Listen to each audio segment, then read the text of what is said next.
OTB AM. This is OTB Sports Radio. A very good morning to you. Welcome along. It is the 14th of May. I'm pretty sure it's Thursday and it's bang on 7:30. Eoin, Sheahan, our public service is done for the day. Let's go home. Yeah, I'm just trying to figure out in my head. We've passed the 2-month mark. I mean, we didn't really commemorate it on the show. Just trying to think. It was 17, 16, 15, 14. 12th of March was that address by Varadkar in Washington, D.C. We didn't even do a 2 months on nostalgia piece. I can't believe it. It's not like us to miss the nostalgia. A weird kind of not quite actual hook for nostalgia. So 2 months of lockdown now. How's it been for you? Give me your top 5 lockdown moments. I was thinking about it the other day. It's like if you're a kid who had a birthday party, you're definitely better off being a kid who had a birthday party early in lockdown rather than now, because none of your friends care about lockdown anymore. Whereas at the start we had like viral videos of like, remember that one of the kids driving past the house and all that. Oh look, I'm tearing up thinking about it. Listen, it's if you had a birthday in March, you did well. But really, if you've got a summer birthday, kids, forget about it. Your friends don't care anymore. They've already driven past dozens of houses. The novelty of it is totally worn off. I'm sure it gets a bit boring, I suppose. Like all birthdays get a bit boring, you know, when you reach a certain point in your life. But lockdown birthdays are particularly boring because, like, I mean, it's my birthday this weekend, though. Actually, I'm gonna have to cook my own. I'm gonna have to bake my own cake. Can you believe it? Well, this is something I actually did not know. What a beautiful happenstance this is that we managed to find this out. So you're going to bake your own birthday cake. What else is on the agenda? That's it. That's it. I'm gonna make my own dinner. I'm gonna that's that's the limit of the agenda.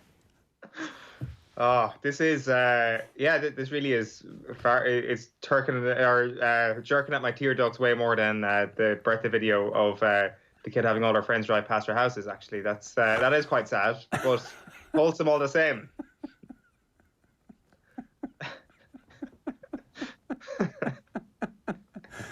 Oh God, this took a turn at 7:30 in the morning. Everybody's a bit tired. It's just, you know, everybody's a little bit strung out at this point where you could say anything that might get you in a lot of trouble, either in your personal or professional lives. That's what I found the last few days have been a bit of a minefield. We've got too used to 4-day weeks over the last few weeks, and now it just comes along and hits you with a full 5-day week where it feels like Friday, I'm not going to lie, but I'm 90% sure it is just Thursday. Can I just talk about the first, just for a little, to digress for a moment? The short weeks are actually crap. There's a real problem with the short weeks in that you come back on the Tuesday and you're already exhausted by the Thursday, and it feels like they go on forever. The 4-day weekends, the 3-day weekends, on the other hand, I'm all about them. It's just if we could rearrange this somehow so that like Friday's the day off, where you get to the point where you're exhausted. Friday's the day off and you come back on Monday and you're like, yeah, okay, it's Monday, it's fine, I'm supposed to be working on Monday. And you do and then all of a sudden, bang, it's Friday, you're off. You didn't even know it was coming. That's what it's supposed to be. That's the beauty of a 4-day week. You didn't know that the weekend was coming, and then all of a sudden you're about to go to sleep and you wake up and it's Friday. When Friday surprises you, you know you've done the week right. Today, Thursday, has surprised me that it is Thursday rather than Friday, and that is not the sign of a good week. No. So, like, I mean, that's those 4-day weeks. We've got another one coming up soon, and like, is there talk that the government might throw out an extra bank holiday later on in the year, or potentially early next year if things get back to normal? I'm all for it.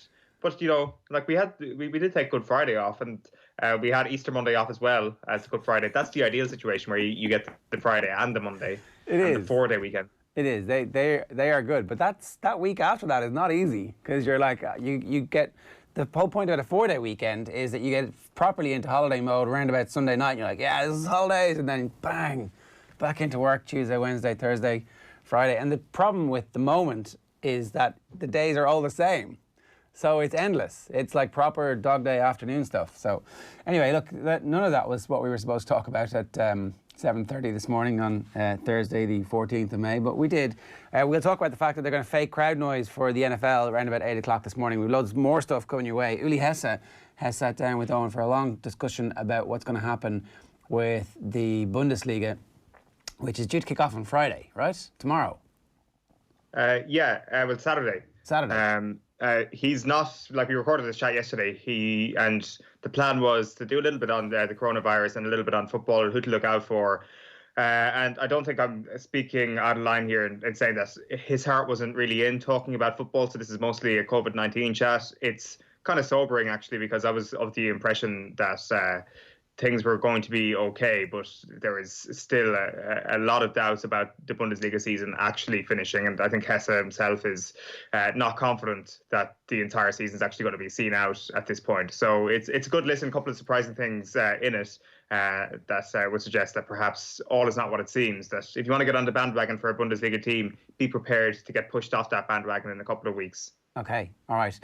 Leash footballer Eva Routledge is our How's the Head this morning, and we're also going to hear from Keith Wood's State of the Union. This week's edition is talking to a former commercial director of the Rugby Football Union about the incredible state that rugby's finances find itself in, despite the fact that obviously it's unbelievably well supported by broadcasters and sponsors. It turns out they can't make the game work as it's currently constituted. So every week we're delving into why that is and what the possible solutions might be.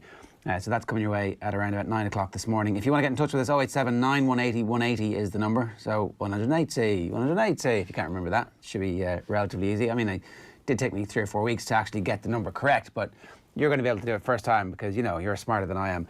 Now, I want to bring you this because on last night's football show, Joe Malloy was joined by Des McAleenan, who is from Artane, but he is the Colombia national team's goalkeeping coach. So it's quite the journey from Artane to Bogota. Here he is sharing his extraordinary story, which is by way of Saudi Arabia. We're going to be back at just after 8 with this morning's Sports News. Have a look. Is there a minimum height these days? They all seem like giants. Is there a minimum height if you were looking at a goalkeeper? Just won't well, go that's how, you know what? That's how I sort of got in, and then that was my approach to Ospina. I said, we had met, and you know what? I was very fortunate because I'm a very good friend with a guy called Juan Pablo Angel, who played for Villa, who you would know. And lo and behold, Juan Pablo was one of his very best friends. So that made life so much easier for me going into the session. When I was on my way to training session, there was a hurricane in Miami, and it was just me and Ospina, and I think Juan Cuadrado and a couple of other players, about 4 players, doing an indoor session. And, you know, I had, first day at school nerves, the little butterflies in the stomach. He came up and tapped me on the shoulder and he handed me the phone. He says, for you. I says, who's that? He goes, and it was Juan Pablo. He goes, Desi. I was going to swear there. He goes, what the hell? He says, this is incredible. He says, you're going to love David. He's a great guy. He's my best friend. And you know what? I felt like I was walking on air. But, I said, David, I have more respect for somebody like you. I says, at your stature, because for a goalkeeper who does not, it's a dirty word that I hate, profile. The profile now is 6'2" is small, 6'3", 6'4", 6'5", and they can move like cats. Ospina is no more than 6 at his 6 foot.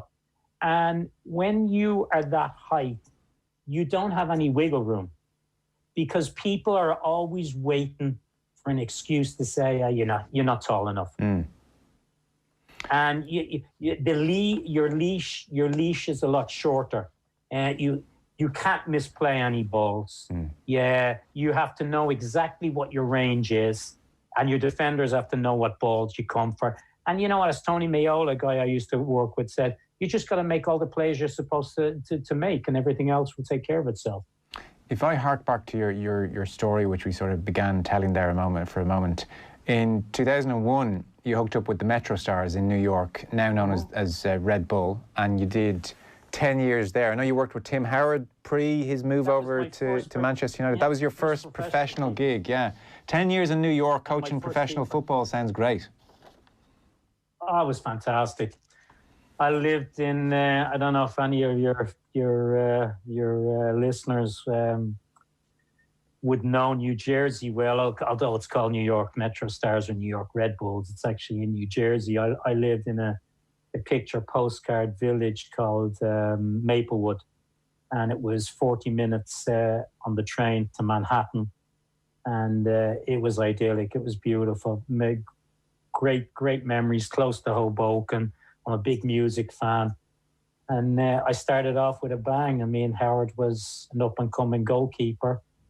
and he displaced the starting goalkeeper. There was very bad blood between the two of them, and I could sense it from day one, from I walked in. And after my first training session with the two of them, in which they didn't really talk, the guy's name was Mike Ammon.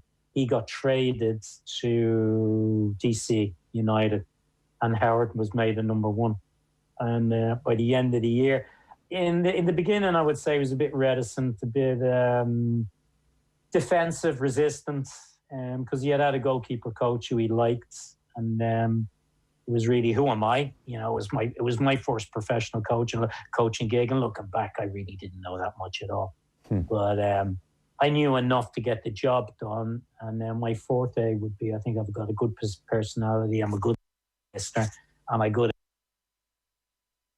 eye, and you know, I certainly didn't hurt his career. You know, I'm not going to blow my own trumpet, but at the end of the year, he'd made his debut for the full national team and won the goalkeeper of the year in the MLS, and went to the All-Star game. So it was a great first year. I was on cloud nine.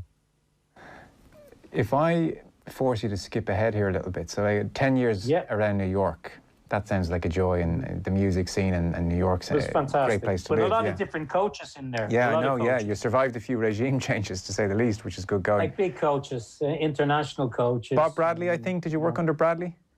Bob Bradley, Bruce Arena, Mo Johnston. I was Mo Johnston's roommate. That's a show in itself. Great character. Hans Baca, who was Sven-Goran Eriksson's assistant. And Juan Carlos Osorio, who was at Man City, and he was the national team coach for Mexico. So a lot of coaches and fantastic memories. I know you went out to Saudi Arabia then, which couldn't be more of a culture shock in Riyadh, I think. Not the most tolerant, equal society in many ways. I would suspect the nightlife was very different from New York. Was that an enjoyable time, or a bit buttoned up? You know what the nightlife consisted of? Number one, unless you had pull and knew who to talk to, I learned to make my own vino. So you made your own wine, and there was a couple of Irish people on the compound, and one of them was Rory McIlroy's uncle. Lovely fella.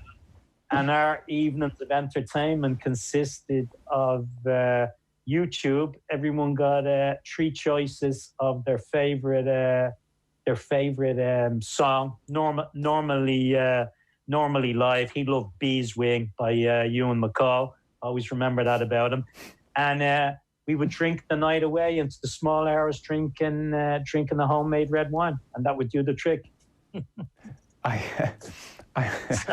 I read a piece on the 42 where you gave an interview, and you hit a dark spot in your life post Saudi Arabia, but I didn't understand why as such, or maybe there was no reason. There doesn't always have to be. But what age were you when you had your 10 years in New York and you went in Saudi Arabia for a while, and you get back to Ireland and you hit that state of depression, I think, without wanting to put words in your mouth. But what age are you then, and why did that happen?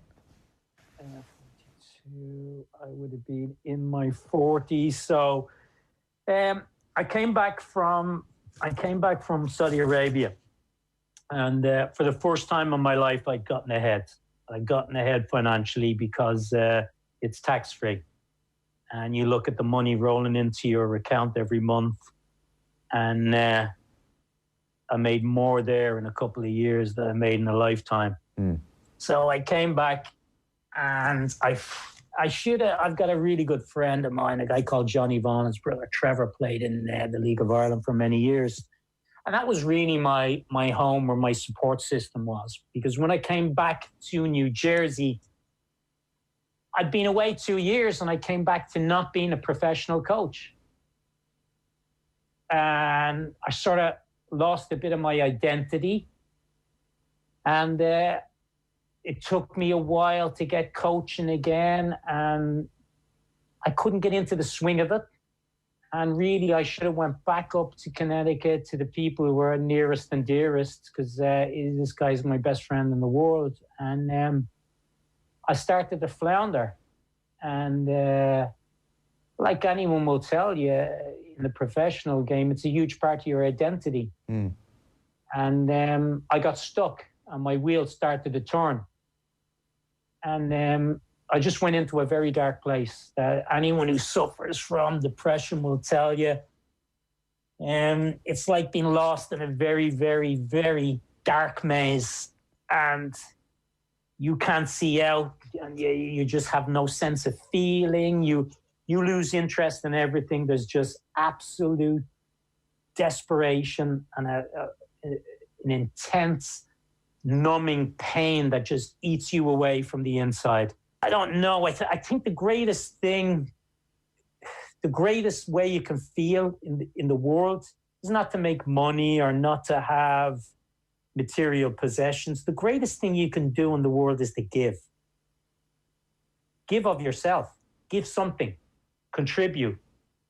And the only thing I felt that I could really give, especially to children, was my knowledge. And there was a guy came over, and he's related to the Collins family.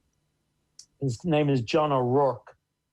And he works in the US. He sells products like Quicko for a big company. And he came over, and you know what? I don't know. He was able to say the right things to me. He knows me. He used to come to Red Bull, and we used to go into the canteen. And he has good banter. He's a real dub, and he's a solid bloke. I don't know. And I don't know. He showed me some love. He made me feel that I was valued. And he said, look, he says, you've always wanted to learn Spanish. He says, I've got a great mate in Mexico. You won't make much money. But he says, I'm sure he'd be delighted to have you. He says, why don't you get over there? So I slowly but surely got myself together, and I went down, and there was a guy called Noel Kelly in Stella Maris.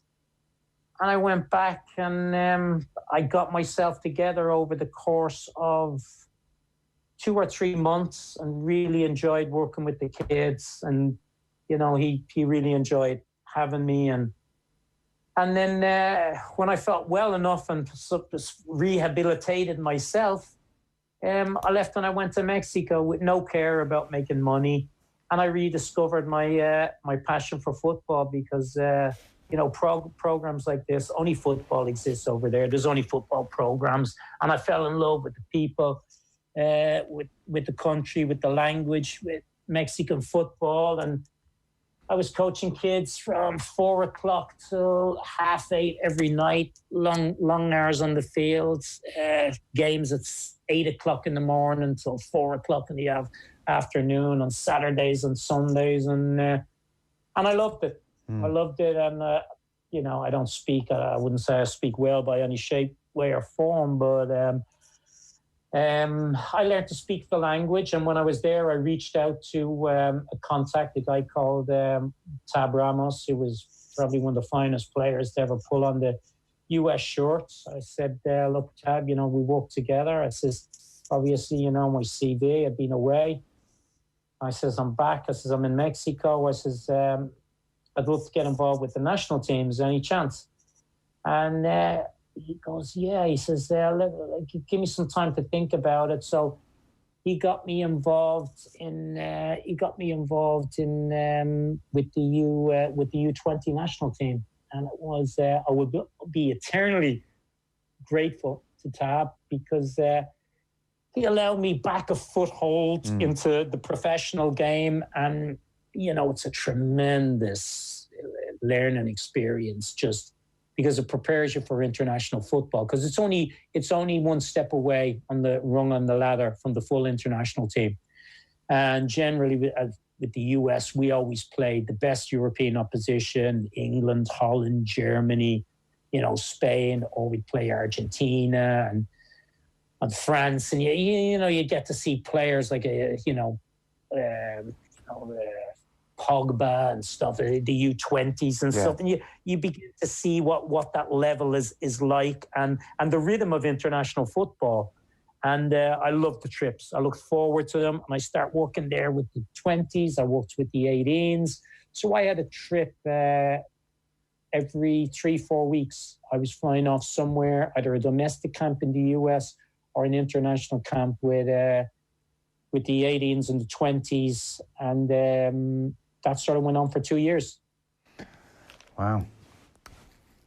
I don't want the clock to come. But it's great to see the young talent coming up, because you see the next big thing, names. Yeah. I don't want the clock to come against us, sorry, Des, but tell us then about Carlos Queiroz and Colombia. And I mean, football in Colombia is an amazing thing in South America, so vibrant and exciting. It's a pretty exciting place, I would think, to be plying your trade. This has come about relatively recently? Yes, you know what? I feel I have a tremendous respect for knowledge, for people with it. I'm a huge Van Morrison fan, and you could throw Queiroz into the same category. He's a guy who's never taken a break. He bangs it out year after year. He needs to work. He doesn't ride off into the sunset and count his money. He loves to work. He's wise. He has a great passion for the game, a great knowledge. He's a great teacher. He's a great lover of all things Man United. And I feel very blessed to have the opportunity to have met him at this stage of his life. You wouldn't want to take Carlos lightly, but he's a lovely man. He's a lovely man. He's wise. And I think I got a good bond with him, and he loves his music. He loves the Beatles. Loves the Beatles. He loves music. And he's got some great stories. Everyone thinks he's Portuguese. He's not. He's from Mozambique. So his heart and soul is African. And he's got an amazing track record. He was really the father of coaching in Portugal, and he's inspired a whole generation of famous coaches. Anyone who's cutting their teeth now have all followed in his footsteps, and he's held in great reverence. And he understands British football as well as anyone. He has a great passion for it. When he went to Real Madrid, maybe it wasn't the right time to go, but when Real Madrid come calling, you can't turn them down. No, it's true. And he was very beloved by Ferguson. He's a good guy. He's solid. He knows football. He's a true football man. As I said, it's a great pleasure to work, especially at this stage of his life. I hope he has another gig in him. I'd love to work with him after this, but this has really pulled the rug out from under of us all. I mean, initially I had a hard time with the disappointment, but then you're humbled. But when you realise the battles that other people have, and I don't have a young family. I'm not worried about paying a mortgage, and I don't have the fears other people have. And at the end of the day, I just kick a bag of wind at people, and people have real fears. But football now is at the mercy of politicians, and before that, it was the other way around. So I'd like to be optimistic, but we got some serious challenges, especially the international game. No, there's no doubt. I know one of your first games was like 65,000 people against Brazil, so that's welcome to the big time. What have you learned about What have you learned about Colombian culture or Colombian football? Do you spend much time in Colombia? I live in Colombia. You live there, okay. I live in Bogota, and it's everything's. It's a very mountainous country, and the climate there it's very like Dublin. I mean, it's like a Dublin summer. It's cloudy, and they think it's cold. It's slightly cool, and it rains a lot because you're up in the mountains. Everyone thinks it's freezing. I don't, but so it rains a lot. It's mountainous, and they have two big teams there, and I go to the games every week, and I'm sort of immersed in the culture, and I fly and I watch games, and obviously I travel to Italy to meet Ospina, or we go to Mexico to meet Camilo Vargas. So, you pinch yourself and you think, wow, is anyone looking at this for the money? Am I getting paid for doing this because I'm robbing money? Because it truly is a dream job. I'd like to be on the field every day, but it's not possible. But having this on my CV, you can't take away. But yeah, that debut was special because, I would have loved to have either a friend or a family in the stand because it was a big moment for me. My family aren't really football people and they don't really get it. So nobody really shared the joy for me. And but one of my best friends in football was sat on the other side of the bench. And he works with Neymar at PSG as a contract with Neymar, works with him at PSG, but he's the fitness coach for Brazil. And we're always in constant contact. He's a very, very humble man. He's a very spiritual man. And he came out of the dressing room when I was warming up, and he came down and he gave me a big hug and a kiss. And he told me, "Oh, you're here. You deserve this. Welcome. Welcome." And after the game, he introduced, I'd known Chichi I'd met him several times in the United Arab Emirates when I was over there visiting a friend of mine, Mick McDermott, and had a big hug and a bit of a chat in the middle of the field, and Taffarel came over. It was one of these pinch moments, because it was a cracking friendly. It was not like it was a tempestuous affair. It was 2-2. Blood and guts, stadium full, Hard Rock Cafe Stadium. I think it was 75,000. And it was something I'll never forget. And unfortunately now it seems like such a lifetime away. I mean, we were supposed to have been 2 games in, and we were supposed to be preparing to play Uruguay and Ecuador. But everything has gone right out the window. By the time everything turns around again, you're reassessing who's playing, who's not playing. Some players who were on the bubble, on the cusp, 35, 36. I mean, we don't know. It's tough when you're that age. The players who are older will have a difficult time in this because it's hard to restart the engine. Even though they're training, they'll get back into the games, the kicks will hurt. They'll be sore after the games. Well, but when you're at that age, with 35, 36, and you keep going, you're using the momentum. Yeah. But it's going to be tough for some players, and some players are going to suffer now. But yeah, I try and stay optimistic. I try and stay hopeful. As I say, you got to be empathetic of the efforts that a lot of people are making, the suffering that a lot of people are making. And in Latin America, in Brazil, in most countries in South America, it's a country of the haves and the have-nots. And there's a lot of people living on the margin of poverty. Not saying there's not poverty here in Ireland, but we have a safety net. We have a social system where people get payments and stuff. And there's 10 people living in small apartments and stuff. And when they're deprived, they're not living paycheck to paycheck. They're living day to day. And they're good people. They're humble people. They're God-fearing people and who are deeply Catholic and put their faith in Jesus. And what must be they thinking now? I worry for them. And, it breaks my heart to think about how a lot of people will suffer over there. And as Carlos Queiroz said, we got a dream. We got to keep hope alive, and we got to try and come up with solutions, because when all is said and done, football has been, will always be, and will be again important for people and people's lives. So we have to remember that. So we have to be hopeful, and let's not dwell on the negative. No, absolutely. Des, I'll be honest, we're right out of time, and I'd say I've got to about 3 of the 10 things I'd planned to talk to you about. Yeah. Haven't even gone close. Haven't even scratched the surface. Well, maybe another day. Well, let's do part 2, because there's about 10 questions I want to ask on what we've just talked about, and then there's another few things I definitely want to get into, not least even your thoughts on the listen, as I say, but I do love the show. I do love listening to it, and I just would like to say that Johnny Giles is a national treasure. Agreed. I mean, when he speaks, I'm like, yes, yes, yes.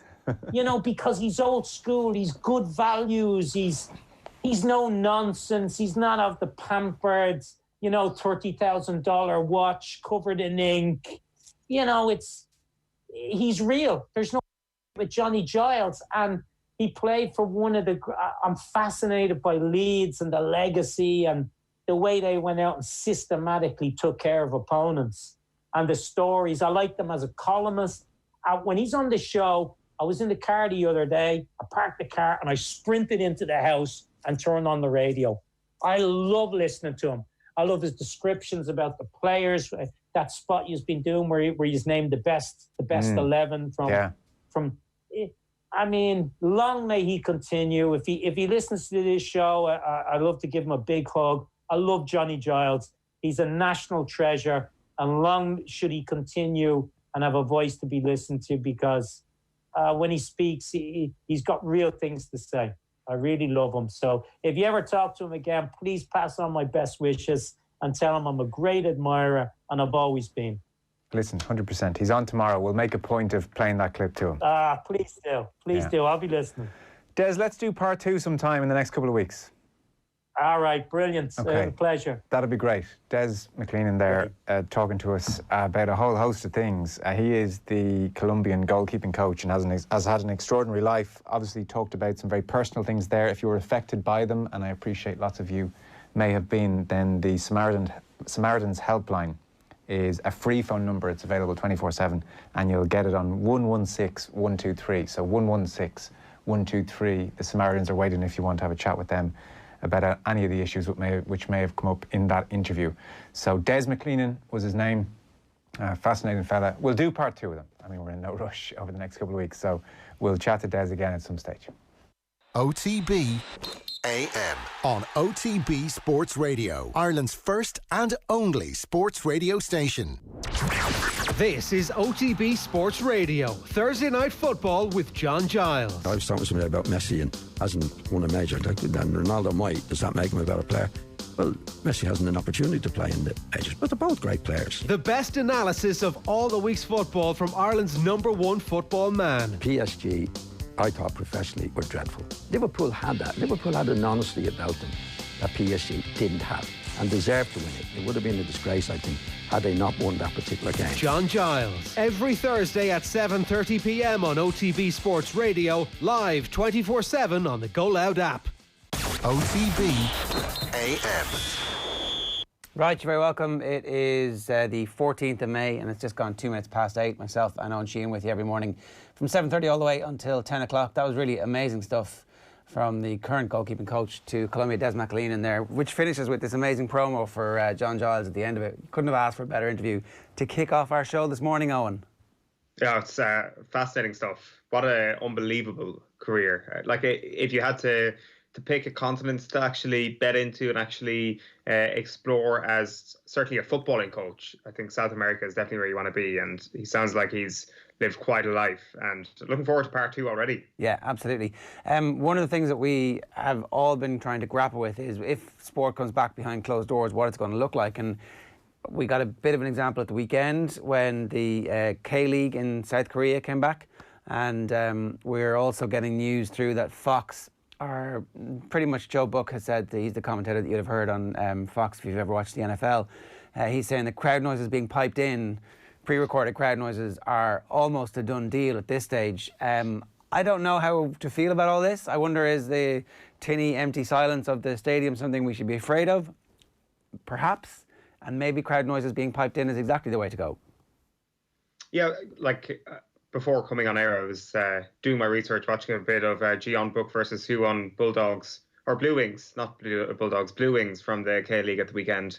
And they had crowd noises that were fake, but they actually enhanced the experience. They actually made things better. I was very, very skeptical of this because we realised that the crowd noises are clearly fake because there is nobody sitting in the crowd. It is very different to canned laughter in comedy because you can't actually see the crowd in comedy, and your mind plays a trick on you, I think, to make you think that there is something legitimate always about those laughs. But in this case, it is very, very clear that this is all fake, but it kind of works. Like, there wasn't the instantaneous upshoot of volume when a goal happened. There was only one goal in this particular match, but I think that would actually make it more fake. I think that if you heard a sort of an old sort of FIFA-esque piece of volume where the fader just clearly shoots up when somebody scores a goal, I think that would just seem totally false. At least this is, it knows what it is. It's just background noise. It's just to make it sound less dead and less dry. And it worked. And if that's all that the sports companies are going to do, just to add a little bit more atmosphere, I think that would work.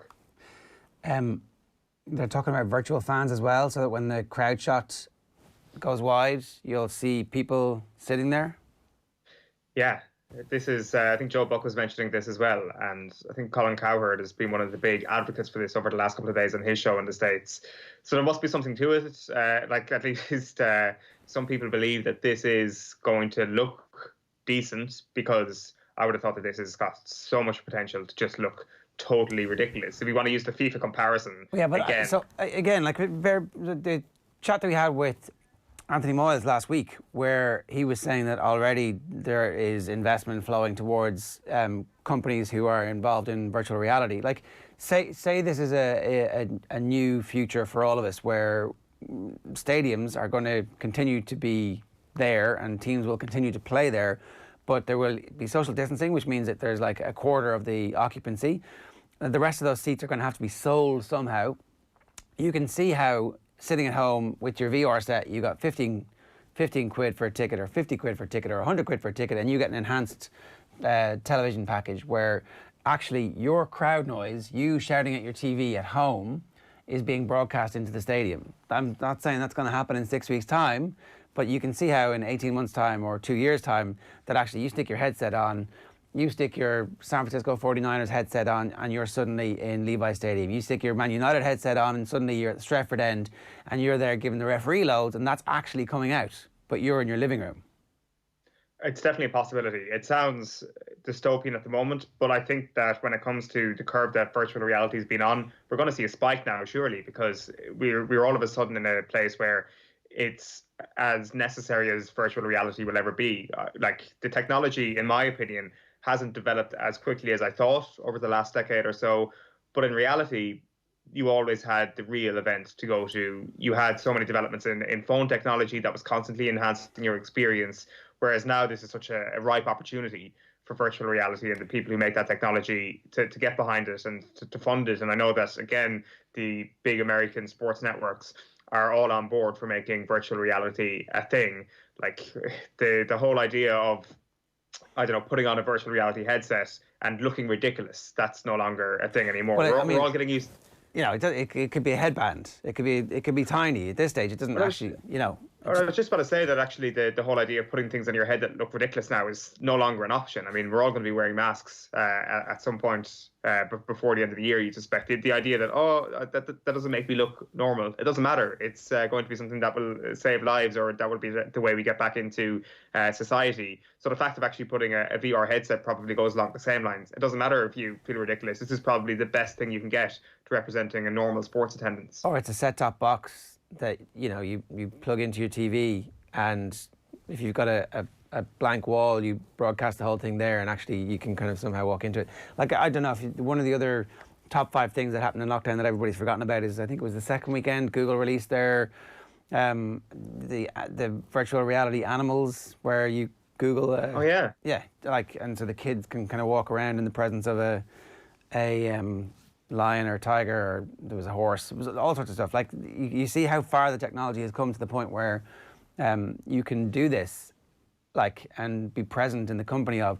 All you need is a two-way microphone, which, like, let's face it, is a basic telephone technology. So you combine Skype with VR, and suddenly the crowd noise is actually real. It's just not real from people sitting beside each other. And that's the only difference. Like, as I said, it does seem like we're a bit away from that, but I wouldn't be surprised if you're right that in 12 to 18 months, that is actually a normal reality. I think we've all woken up to the fact. Like, when I was even reading about the Joe Buck comments this morning, like, one of the lines in the piece says, like, if college football doesn't have the ability to have massive swathes of college kids behind the presenters on ESPN Game Day, for example, I'm like, that is the reality. There's no way you're going to have swathes of college kids standing behind you at these college game days this year. There's no way you're going to have full stadiums this year. You will be doing very well to have that at any point in 2021.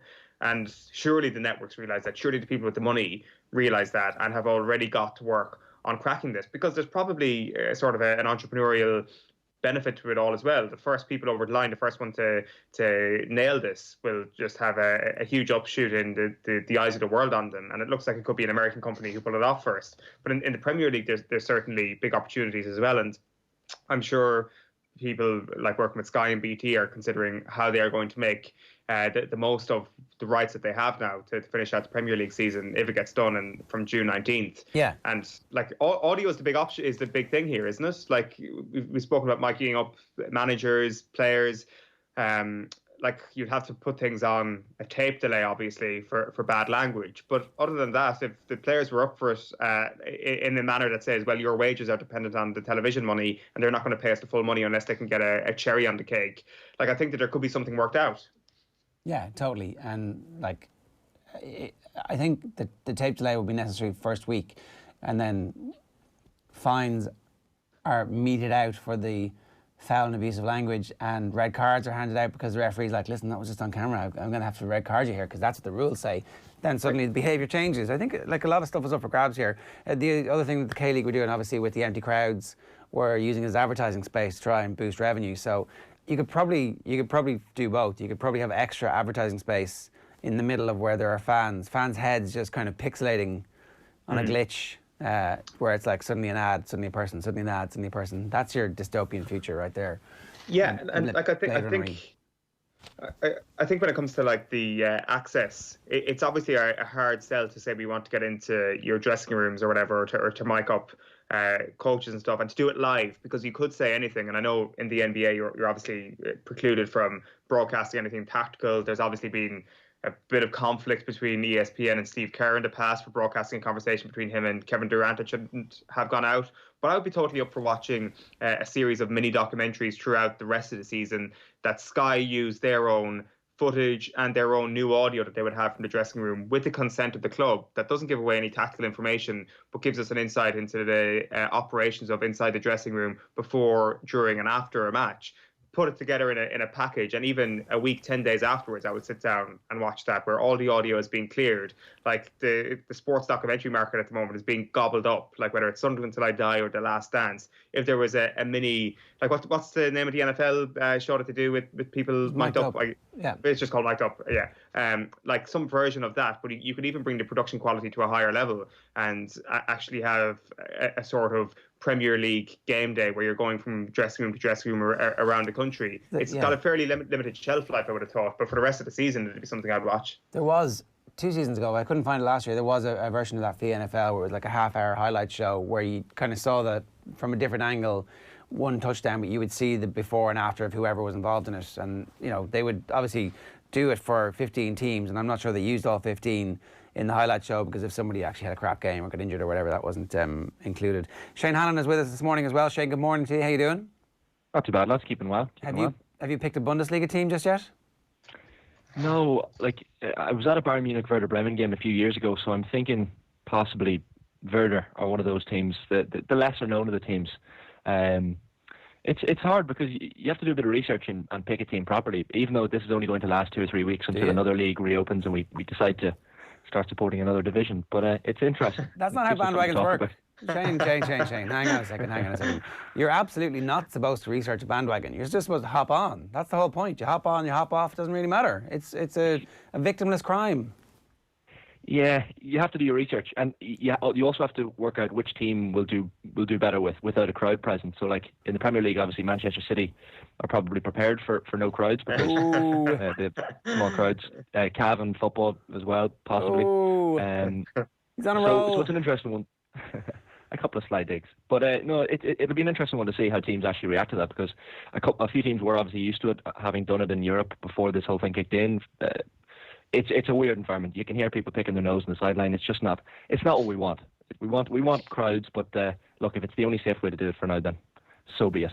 Oh, and Emma is saying it has to be Dortmund, but they're obviously going to be one of the teams who are most affected by the absence of a home crowd because they've got the best home crowd. But they also have an unbelievable team. Like I think that Dortmund are the most bandwagonable team in world sports right now. Not just football, not just Bundesliga, in world sports. Like it has everything you want from a bandwagon. A team that aren't at the top of the league, but are in with a shout of winning the league. A swathe of exciting players that also happen to be incredibly young, that also happen to give you the roots of a tree that could grow into becoming a bandwagon fan for, I don't know, Manchester United because you were a Jadon Sancho fan way back in 2020, or for Real Madrid because you were an Erling Haaland fan way back in 2020. It is ripe for the picking. Absolutely the best bandwagon out there. The only question is it niche enough? I would say no, but who am I to say? Maybe I'm just a complete and utter hipster. Well, you're a Buffalo Bills fan in hiding. The one thing that is actually quite important in all this is how players who are towards the end of their careers are actually going to be finished by the fact that they have been unable to keep up the rhythms that you need to keep your body at a point where it's going to work. I mean, somebody we had on recently saying that your body just deteriorates really quickly, or maybe it was about Jordan. Somebody was saying that it was very hard for him to come back, even though he probably wanted to come back after he was finished with Chicago. By the time he got to the Wizards, his body had just broken down to the point where he was still really good, but he was nowhere near great anymore because being away for that period of time, maybe 2 years is a bit different. Maybe I'm reading too much into this. So, Eoin, have you picked a team? Not yet, but I'm putting together a piece today, and it'll help inform the team that I pick. It'll be up. It'll hit the airwaves at the very latest for AM tomorrow morning. Right. Okay. Just in time, Eoin. That's like nothing like a deadline to make you. I will say, just on your point about old players, I would bet anybody a pint that James Milner will still be the fittest player in the league, despite the fact that he's like 50 at this point.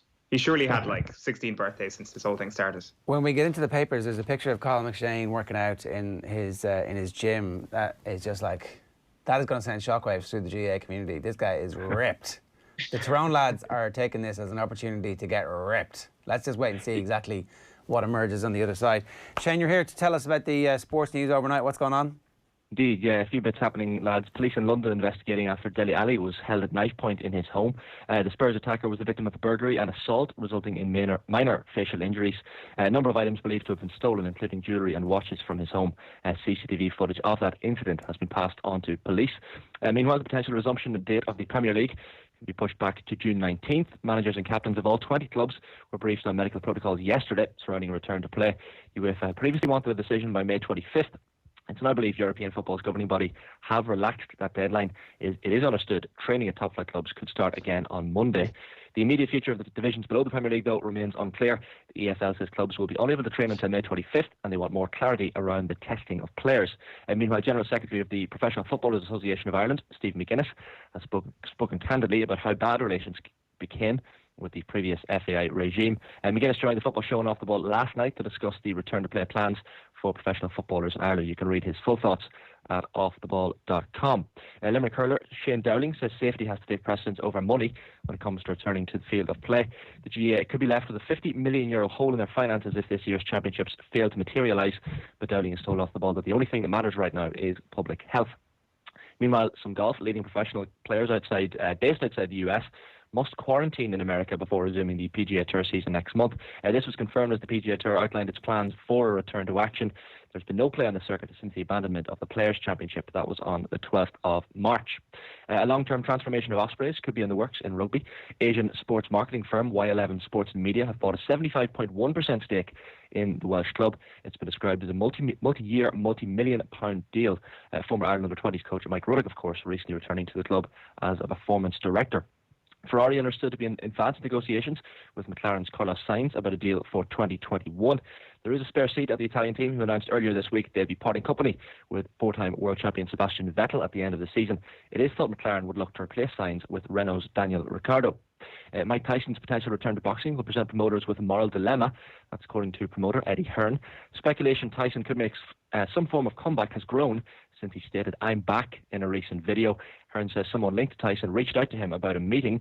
The promoter told British Boxing Television, "I would probably like to see it, but is it a bit irresponsible to let a 53-year-old legend back in the ring?" And finally, lads, just to depress ourselves this morning, Sunday Times Rich List.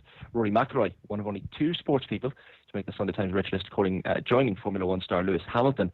Hamilton reportedly has a £224 million fortune. According to the latest annual figures, that's more than David Beckham had at the time of his retirement back in 2013. McIlroy is the only other sports star to make the main Rich List rankings. He's seen his fortune rise by £32 million to £170 million. Gareth Bale tops sports young rich list. Even though he's 30 years of age, he apparently is on the young rich list. His fortune has risen from 20 to 114 million pounds. Anthony Joshua is the only non-football player to make the young list's top 20. He's followed respectively by Paul Pogba, Kevin De Bruyne and David De Gea. So some decent numbers in there. De Gea, right. Is De Gea like the 6th or 7th richest footballer in the world? This is the young list. So the young list okay. top 20. He made 28 million pounds last year. So not a bad return, but it's a surprising enough name to see on the list for sure. Kevin De Bruyne is 34 million, Paul Pogba 34 million. That's how much they made last year. That's not their overall worth. That's how much they made. The Sunday Times Rich List, it's their latest fortune, essentially. Okay, so that's how much they're worth overall, not just exactly. Last year's income. Yeah, so it's a decent bit of money. Andrew Lloyd Webber has had a bad year, apparently.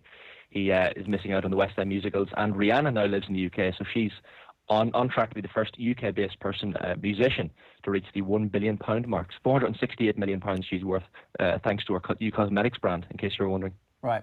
And do you know what Beckham is, where he is now?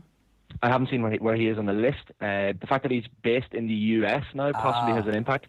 I think it's people, musicians, sports stars, personalities who are living in the UK. So it's an interesting one. I mean, it's a bit weird that they're claiming Rihanna but not taking Beckham. But, you know, it's, whatever the Sunday Times need to do to make themselves feel good about life. Shane, good stuff. Thanks very much. Cheers, lads. It's Sheahan with this morning's news there. And if you want to get in touch with us, 0879 180 180 is the number. Right, time for the sports pages. OTB AM.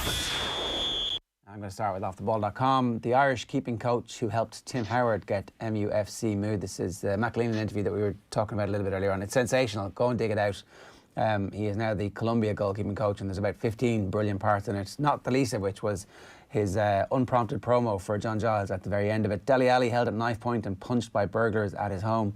A pretty horrific experience for anybody to go through.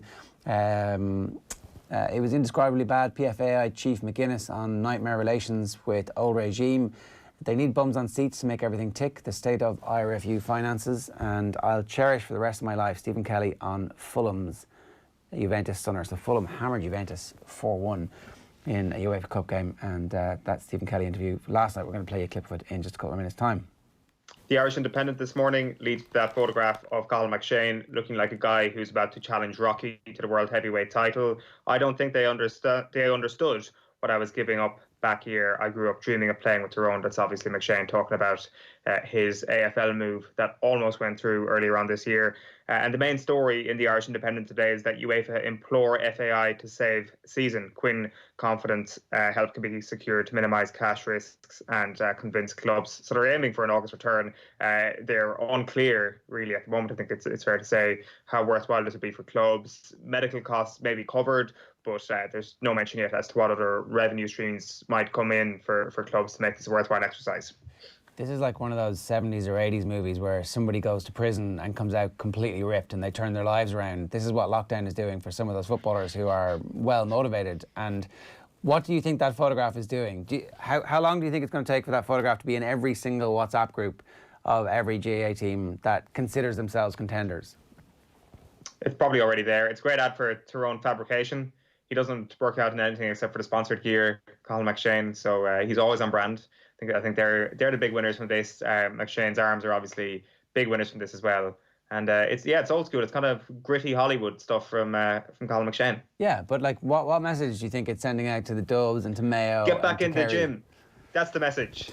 Get back in the gym. Yeah, but here's the thing. It's like you can get in the gym, but you're still never going to look like this, right? So it's alpha. It's Jordan-esque. It's like, I am the big dog here. This is me injured, by the way. This is me recuperating. This is what I look like when I'm not fully fit, when I can't go and do all the work that, you know I'm going to do. I'm going to be swallowing yards of road, and I'm coming for you. That's what that message sends to me. I am coming for you. Colin McShane is out there, and he's taking names, and this is what he looks like when he's not fit. Well, it's an ankle injury, so he can do this sort of exercise. He did this, but he can't be running. Like, imagine how much better he's going to end up. Maybe his legs are tiny. We just can't see them. That's what you're hoping, Eoin, as a Kerry supporter. That is what you're hoping. The Irish Times is next for you this morning. And, the Examiner there. Mind yourself and your mental health. Dr. Khan urges players.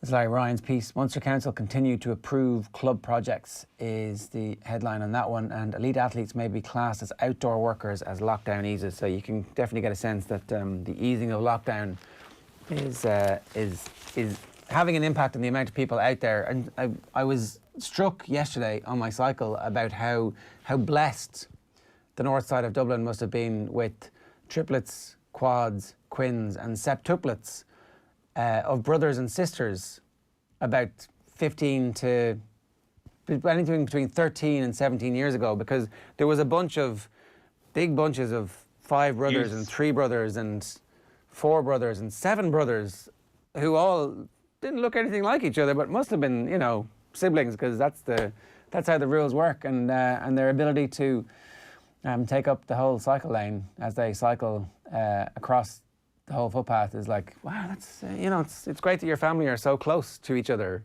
that you colonise this area here. It's great. Yeah, I've noticed the same thing myself, but again, the classic baby boom of 2004, where everybody had 6 kids. Yeah, everybody. It was second. I mean, God bless the parents is all I'll say for the difficulty in raising and feeding such large groups of teenagers at the same time. There is one story in the Examiner that I want to bring to you. The obsession, the global obsession with Paul Mescal shows no signs of abating. There's a great story here. O'Neill got a glimpse of Mescal's acting talent during a brief stint with Kildare. So when Cian O'Neill came into Kildare, obviously things were pretty dire. They were in Division 3 in the Kildare County Board. Like, we've got no money for you here, I'm sorry. And he's like, look, I've got to put a backroom team together as if we were in Division 1, because how the hell are we going to get back there unless we are? So they did a bit of fundraising, and one of the things they did was a Broadway challenge, a musical. Who do you think is going to win this if Paul Mescal and... so they divided it up geographically, as Kildare has been divided metaphorically and I guess emotionally over the years. Paul's from Maynooth, so there was a Maynooth and Selbridge group, and one of the people they brought into their team was Paul's actor, who's an amateur stage actor, Paul's father, who's an amateur stage actor. That was pretty exciting. Even at the time we knew Paul was going places. So here we had this future international star along with his very talented father. It was going along nicely, but the pressure had come on him that it was basically either football or his acting career, because he was already training at the Lear Academy at Trinity University. That's in London, I think. And so there were a couple of major stage pieces coming up that he couldn't risk being injured for. So unfortunately, about halfway through pre-season, he had to make the decision to step away. This is one of the great, what if he'd stayed? What if he'd stayed? Could he not stay? Because he was going to be brilliant. He's shaking hands with Conor Callaghan. Maybe he's as good as Conor Callaghan. That's certainly the, Yeah, you knew the future was bright when he shook hands with somebody. Well, it's like this is going to be the thing that Kildare people cling to forever. It's good that you have an excuse for future failings. I admire that. Well, it's like all the Kerry lads who go off and play Aussie rules were the best ever. They were even better than... What? It's a bit different watching somebody become a professional athlete than watching somebody kick a ball for 5 minutes in a fictitious television drama. It's goal. It's a great goal on. I'm moving on to the Irish Times this morning, and it leads with Malachy Clerkin's interview with Cian O'Connor. Remarkable rise and fall of O'Connor and his golden dream. It's all part of my story. An unexpected gold medal was lost after a failed drugs test. What followed added to the drama and disappointment. A great long read in the Irish Times today. Okay, so next I think we've got the Herald. Back page of the Herald is Save Our Season. Quinn, fate of Irish football hinges on outside aid, and June 19th target for Premier League return. Nearly Men Mayo will be haunted by 2015. It's hard to pick which of the Mayo games they're going to be most haunted by. Is 2015 the one that they all agree? Dublin 315, Mayo 114. This is the replay. But I don't know, the replay, like they were ahead for a while, but never felt like they were actually going to win that game. Yeah, it felt like 2017 was the one that they really were about to win, and obviously they didn't. Back page of the Mirror is, we won't sign our lives away. Players demand more answers before returning to training after being asked to sign a disclaimer in case they or a family member gets sick. Jose Mourinho already being Jose. Once again, he gets his restart pushed back by at least a week, says a month won't be enough to actually get them up to match fitness, or a month is what they require. So he was instrumental in Project Restart, going from June 12th to June 19th. UEFA puts pressure on for action. Meanwhile, UEFA have told the FAI that it must do everything possible to stage League of Ireland games this year. And Mersey cops green light for Klopp's cop. that's the possibility now with Liverpool lifting the Premier League trophy in Liverpool, because neutral venues ain't going to happen. Were you doing the mirror there? Sorry. Yeah. Okay, so the Sun is next for me, and it is front page. Sorry, is Ace Delhi beaten by knife raiders. Masked pair hit Spurs stars home, punched in face, and watches taken. And then the back page is extra time, week delay as scared stars won't be rushed. So June 19th is the restart of the Premier League. Look, every week is actually an opportunity for us to get a bit more information and better detail in the stats and better safety information, better protective equipment, all that kind of stuff. So what's that? That would be still 5 weeks away from a restart of the Premier League season. And it's Test Ham United. Declan Rice is tested, as is Noble. That's those pictures there from training at West Ham. Quinn, it's a money-all game. Niall Quinn has revealed the FA are close to securing the finances that will get the League of Ireland back in action. And EFL tells clubs to hold fire. The main story in the Irish Daily Star is no way Jose. Mourinho demands more build-up time. Stars fears over health disclaimer. And then a quick one here from Paul Lennon. Euro KO threat to League of Ireland clubs. So UEFA may have to consider the complete scrapping of Champions League and Europa League qualifiers, which would obviously be a big financial hit to any of the League of Ireland clubs who'd be taking part in them or were set to take part in them this summer. The Telegraph, I think, is next. And so the Telegraph has a golfer on the front page playing with a mask on it, which I think is probably going to become something you would expect to see a bit more of. And then their sports section this morning has training fears set to delay resumption. That's the same story. Police warning over fan risk at home grounds. That's a bubbling up story that continues and just won't go away at the moment. And then Mo Farah has company as he trains in Richmond Park. Elite athletes must opt in to accept risks is the other story there. Very quickly for me then, The Guardian, Premier problems, worried players, voice concerns with kick-off set to be delayed to June 19th. Meanwhile, the UK government has given a go-ahead for athletes to restart training. And the Times, June 12th start too ambitious, said the manager, so that's going to change. Tommy Fleetwood gets the ball rolling. The world number 10 carries his own bag during a round as he and other golfers played under the new lockdown guidelines. Athletes can refuse return. Professional athletes can resume full training only after confirming they understand the risks involved and can refuse to do so if they are unsatisfied under new government guidelines. And caddies can't handle clubs. So it's going to be interesting to see exactly what happens with the golfers. Will they just let them have buggies and not have caddies, and will it be a different game? We'll get to see. So 0879 180 180 is the number if you want to get in touch with us. We've got one more, the Irish News. Irish News is Colin Kavanagh. Motivation will be hard behind closed doors, so he's against GA proceeding without fans. Now, the Champions League Best Moments is brought to you in association with Virgin Media Sport, whose customers are in for a real treat this weekend as they can enjoy a collection of the best Champions League comebacks ever all weekend. These include Manchester United's famous late winners in Barcelona, Steven Gerrard's belter against Olympiacos, and many, many more. And while we're on the topic, OTB's Classic Game Club is making its debut on Virgin Media Sport this Saturday from 6 o'clock. We're going to be giving Manchester United's semi-final comeback against Juventus from '99 the Classic Game Club treatment ahead of Virgin Media Sport, showing highlights from the game at 7 o'clock. This is one of the most enjoyable Classic Game Clubs that we've ever done because the game is sensational. That first half of football is as exciting a first half, is as exciting a moment of football that I can actually remember talking about. Eoin, I don't know about you, but like I was prepared to be disappointed because I built it up in my head so much. But then that first half, you're like, whoa, whoa, whoa, ah!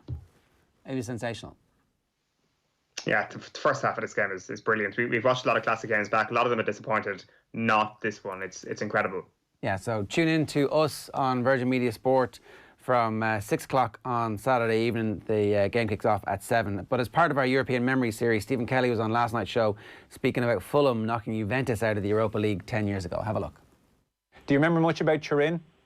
Yeah, I do remember. I actually didn't play in Turin, but I was on the bench, so I watched the game, and I remember being freezing, going there, thinking, wasn't expecting to get much because the side they put out was very strong, and they played very well. We kept ourselves in the game at times, but they just overpowered us. But then we got that goal, and everybody kind of thought, an away goal, I know it's still an uphill task, but at least we've got something to cling on going to the next leg. And I think everybody just felt a bit dejected because we come through Shakhtar, who had played better than we did against Juventus. So Shakhtar were probably a better side in the sense we faced a tougher task. So we came through that, we kind of felt, after the first leg in Turin, it was almost like it was disappointing that we couldn't grind something in and get a better result because of the Shakhtar result. We felt we were able to get something there, and this side just didn't seem to cause us as many problems as the Shakhtar team did. So it was disappointing, but we kind of felt the fact we've got a goal away from home, you never know what could happen. And then I suppose they scored after like 5 seconds. I think 5 minutes. Tried to score after 5 minutes in the first half in the next leg, and I was like, if anything, I think that just eased the pressure, took the focus off, and we were able to go play. Bobby Zamora scores. Bobby Z, remember Bobby? Zoltan Gear scores. At 82nd minute, Clint Dempsey scores this ridiculous, the goal of his life, really. It's a chip. To put Fulham 4-1 up. This is Fulham who will finish 12th in the Premier League that year. 4-1 up at home at Craven Cottage against Juventus. Give us, like, I mean, so that's a nuts moment. That's the moment, isn't it? I think for any Fulham fan, for any Fulham player that was lucky enough to be involved in this, they would say that was the game that you'll most remember. Like, when you go back to the cottage now, there's pictures of that scoreboard and the scoreboard up around the change room, around the stadium, and it's just, I suppose, the magnitude of how big Juventus actually are as a club is what brings it home. You know, these just a behemoths of a side, and the players that played for them, and the fact that you still have players like Del Piero and Cannavaro, like you're talking about World Cup winners. I was actually fortunate enough to get Del Piero's jersey after the game, so it's unbelievable keepsake for myself.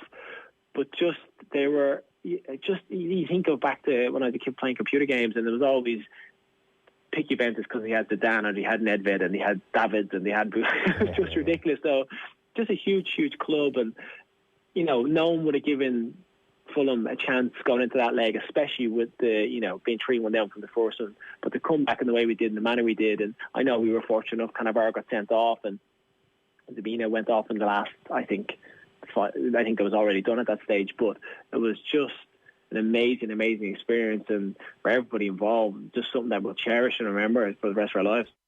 Yeah, great stuff there from Stephen Kelly. That Juve memory is obviously a pretty sweet one for him. Not so sweet for Juventus. Not so sweet for Juventus, the memory of the game in Turin against Manchester United that we're going to be talking about on Classic Game Club on Virgin Media Sport from 6 o'clock on Saturday evening, before the highlights of the game itself are played out just after that. If you want to get in touch with us, 0879 180 180 is the number here this morning. Eva Routledge has been speaking with Sheahan over the last couple of weeks. We've been checking in with athletes across the country, asking how's the head. We're hearing how they're coping during this crisis, what they're doing to keep their mental health in order, and find out what advice they've found useful from their sporting careers that is in any way applicable to them during the time of the crisis. We'd love to hear how you're getting on. You can, as I said, WhatsApp us on 0879 180 180 or use the hashtag how's the head. Here's Eva Routledge speaking with Sheahan. Have a look. For 9 weeks now working from home, so it's nearly just the norm. Adapting to using the laptop and getting on with it now, I suppose. We'd never really have trained on our own or never even gone out running. We'd be so busy just training with the team. So the first few weeks was a bit strange. We're just trying to adapt it now, and it's just trying to maintain that fitness. So our double management team have given us different variations of things to do, like running and individual football skills as well that we can practice. So trying to tackle trees and everything. So I'd say if anyone was looking out their window and saw me up there running around the trees, they'd wonder what I was doing. But just trying to keep fit and keep sane. And like, to be honest, I love going out now. Like, I love in the evenings when I get to go out for kicking a ball, because when you're working all day, it's just something nice to do. Like, sometimes if I'm training, I might need to leave. My manager is so understanding, but I'd have to leave sometimes bang on 5 o'clock, whereas now I can kind of hang around a bit more and actually give a bit more time to work at the minute. But no, just I've actually been so lucky in JP Morgan that they've been very understanding of my football career as well. A few of the girls in the team, there's actually quite a lot of the girls in the team working the front line, and it does sound quite tough and quite stressful. I don't know how they still manage to get out training when they're on their feet all day. They must just be exhausted, but absolute heroes. So they are. 2019, kind of towards the end of the league, I hadn't really gotten a look in, and I just had a one-on-one feedback chat with Mick, and he was kind of just saying, you know, there will be a cut after the league, so you're going to have to start showing yourself a bit more. And I wasn't really getting on too well in my position as a forward. Like, I just was struggling so much in training and to break in. So I just decided maybe like changing position might help a bit. So yeah, we decided then maybe we started a half back, corner back, just to see how things went. And there was a lot of like extra hours I had to put in, and the coaches were absolutely brilliant, and all the girls were so good at giving me feedback and coaching me through things in terms of like footwork, tackling, trying to block, and like if you give a tackle or a bad free away as a forward, it's fine. Like giving a scoreable free away as a defender isn't great at all. So just trying to work on those little things. So it was quite tough, but it was such an enjoyable, and I was getting a bit of game time as well, so it made it a lot easier, and my confidence as well like rose with that. So it was enjoyable to learn, but it was quite tough. Personally, I'm eager to get back playing, but as the LGFA and GA release it, it's not possible to go back while social distancing guidelines are in place. And you don't want GA clubs to then become a cluster of coronavirus, and you do just have to be safe. So personally, I would think, well, the social distancing guidelines are there, that's actually not feasible to go back playing. And you want to make sure like you're not risking, like players aren't risking lives. There's not even players, it's players when they go home to their families, that you aren't putting families at risk either. I'm kind of in between two minds with this, because if the matches could feasibly go ahead behind closed doors, I think it would then be nice to play them. But then it's going to be hard to, if you let a certain amount of people in, it's going to be hard to limit those numbers, and how you decide then who gets in. But I know personally myself, like my family would be devastated not to be able, if we were playing away, that they wouldn't be able to get in. It'd have to be streamed or something live for people to be able to watch Facebook Live. But yeah, it's a tough one, isn't it? I think the LGFA and GA are going to have to work quite hard on that side, what they do. Yeah, just trying to keep fit and healthy, just trying to get out every day, even if it is just for a walk or a cycle. And some weeks and some days are a lot harder than others, but just trying to get out. I do always feel so much better after being out for a walk, and trying to pick up new hobbies. Like I've been doing a bit of gardening and everything, like just anything to try and keep busy, and trying to stay then in communication with the girls as well. Like we do a few Zoom calls, Zoom quizzes and stuff like that, just to see faces and know our faces. And even like the first week we did with the whole Dublin management team and the whole group, we did a Zoom call. It was actually so nice to be able to see everyone again and just chat to everyone. So I do think Zoom and like being interactive with people like that is very important. Dublin footballer Ava Routledge launching the AIG 20x20 Show Your Skills competition. The competition is open to women and girls of all ages, all abilities and all sports. The monthly winner will be awarded a €1,000 prize. Visit aig.ie/skills to showcase your talent. Coming up, top German football writer Uli Hesse, and also the very latest episode of Keith Wood's new rugby podcast, Keith Wood's State of the Nation. This week we're talking with a former commercial director of the Rugby Football Union to try and understand how the schism between the clubs and the Rugby Football Union in England, it's essentially the same story in France, has resulted in the clubs having so much power globally that they can essentially prevent a calendar that everybody can agree on, and so therefore maybe plot a pathway for the future of the sport. But we also want to talk about German football in some detail, given that they're going to be the first ones back on the pitch. Apparently, no better person than Uli Hesse, who is a legendary chronicler of German football. His book Tor is the defining tome on German football history, which you should read if you haven't already.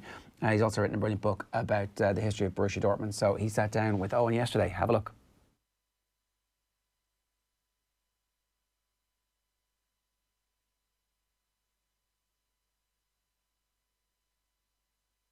Okay, so delighted to say that we've got German football writer Uli Hesse with us on the show, because the Bundesliga makes its long-awaited return this weekend. A short-awaited return in comparison to pretty much every other football league around Europe, but still, it's football and we're happy to have it back.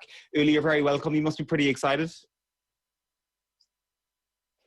Hello, thanks for having me on the show again. Yeah, yes and no. You know, like most everybody else, I've got very mixed feelings about it. Yes, it will be football, but will it really? You know, we just don't know.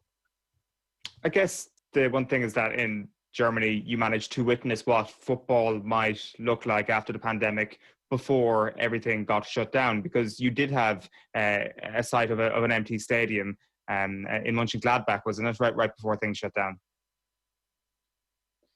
Yes, the first ever game behind, closed doors in Bundesliga history. And we've also had one, in the Champions League. Dortmund played away at PSG. There was also a game without crowds. And the funny thing is, it's not just my opinion, but I think everybody's opinion keeps changing from day to day. Back when we had those games, was it March? It was a long time ago. Basically, everybody said, no way, it's better to have no football than this. It's just not right. And then after 4 or 5 weeks, a lot of people came around and said, well, maybe the idea isn't quite that bad. Now, we're sure going to talk about this in a couple of minutes.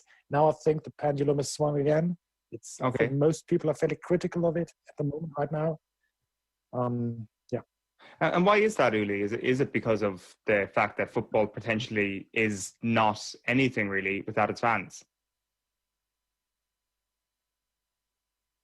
Yes, absolutely. That's one of the reasons. It's also that some people feel that football is getting special treatment, and it shouldn't. Some of the fans were very critical about it because, I mean, the league is quite open about the fact that the one reason they're doing it is because of the money. You know, this is about money and about nothing else. And a lot of the fan pressure groups have come out and said that they issued a statement saying this is totally crazy. You know, this is one of the richest industries in the entire world, and you're making millions and millions of euros, and you don't play football for 6 weeks, and you're on the verge of bankruptcy. What's that all about? And it's also that now there's all these little technical questions that keep coming up, you know. And for instance, 2 Dynamo Dresden players, you know, they've tested positive, which means that club is now in isolation, which means their game is cancelled. Won't happen on the weekend. You know, what if players test positive after a game? Then it means both teams will be in isolation. You know, it's all very complicated. Nobody really knows what's going to happen. Just on the topic of the finances and the complaints that surely a football club should be able to survive longer than 6 weeks without football. They are cash flow organisations in their defence. There is going to be a swathe of issues that hit football clubs at the lower end of the Bundesliga over the next couple of years, really, if football doesn't get back up and running. Like, I presume that is the case. Like, it is certainly a situation when you look at the bottom end of the Premier League, and certainly when you drop down through the divisions. Without football at this point, without the television revenues, I presume a few of these Bundesliga clubs would have been in dire straits. Absolutely, it's only about the television money, you know. And I'm not saying I agree with those fans, because, you know, at the same time, I think we all feel with restaurant owners, you know, and we all accept that they are on the verge of bankruptcy after having done no business for 2 months. So, you know, 2 months without any income is tough on any industry, you know, even if it's football, because of course they earn a lot of money, but they also, spend a lot of money. So absolutely, yes, it's the television money, which is very important in Germany. Most of the clubs are, you know, totally dependent on that. It's not like that's another reason why the situation in Germany may be a bit special or maybe different from another situation in other countries, is that we don't have, you know, wealthy owners. We don't have, you know, companies running clubs. All the clubs are more or less self-sufficient. So, and if their major source of income, which is the television money, if that's not forthcoming, then a lot of them are in problems. Not all of them, but even a really big club like Schalke 04 is quite obviously having severe problems. Is there a sense that they are going to get the entire amount of cash from the television companies? Because that has certainly been a sticking point in the United Kingdom, where potentially the Premier League may not put up the full amount of cash because it's not the same product without the fans in the stadium. If all these games go ahead in the Bundesliga, do they get the full amount of cash into their back pocket at least? To be honest, I don't really know what the plan is there. It's also because it will also be complicated. I think they're going to get it if the games go ahead as planned. Another problematic aspect is that, of course, the clubs waited for the green light from the authorities.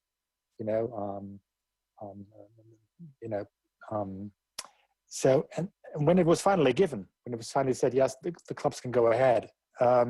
It was under a provision, which is that people will be able to follow the game on free television, on free public television, or in any form that is not pay-per-view or pay television.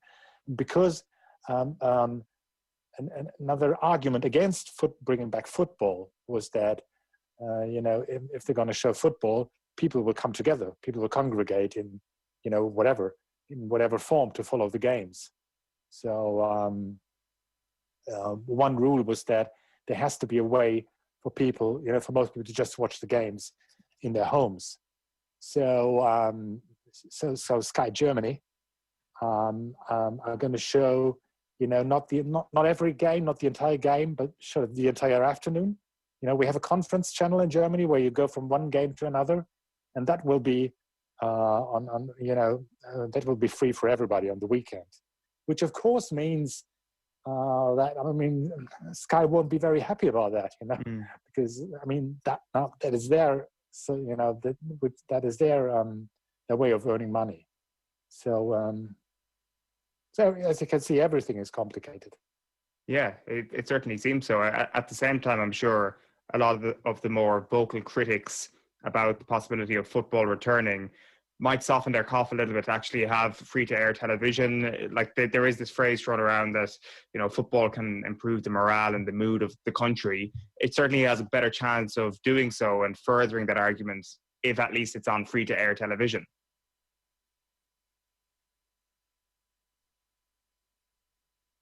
Yes, maybe. This is going to be a very, very important weekend. For everybody, of course, especially for the clubs, but also for the politicians, for the people who gave the green light and everything. And it's also because it won't be until this weekend, until we really know what this is like. Just to give you one example, that this is now the match day that was supposed to be played before the lockdown began. And one of the games, of course, is the big derby, between Dortmund and Schalke. And it was already agreed that it would be played behind closed doors, without fans. And, I'm from Dortmund. So, and we were talking, from a magazine, which I work for, we were talking about the game. And at one point, one of my colleagues said, but, I don't really understand why you're so excited about the game, because, it's not a derby. And I said, what do you mean? And he said, well, none of the players is from Dortmund or Schalke. They're just professional athletes, and they happen to be wearing a blue or a yellow shirt. That's all. So the people who actually make this a derby are the people in the stands, the supporters. And without them, it's, just another game. It could be any game in the park or whatever. And ever since he said that, I wonder if it's true. I'm not sure. I haven't made up my mind yet, because I've followed derbies on the radio, or maybe even on the internet, without actually hearing or feeling or seeing people in the stands. But of course, you always know that they're there. So I'm pretty much looking forward to the weekend just to see what it will be like, to see a derby without fans. Is this still what it's supposed to be? Maybe. So it's a really good point, actually. How has this worked, Uli, over the last few weeks in terms of training, in terms of testing? I think the first scenes we all saw were of teams in Bayern Munich, for example, training socially in a socially distanced manner. How has that developed over the last couple of weeks, and how has the testing gone ahead?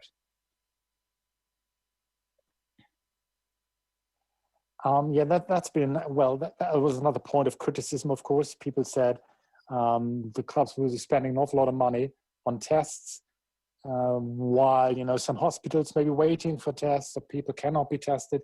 I think that argument has more or less died down. It's been generally accepted that the clubs are doing everything they can to make this work. But of course, at the same time, they're not properly prepared. They're not preparing in the way you would expect a professional football club to prepare for a round of games.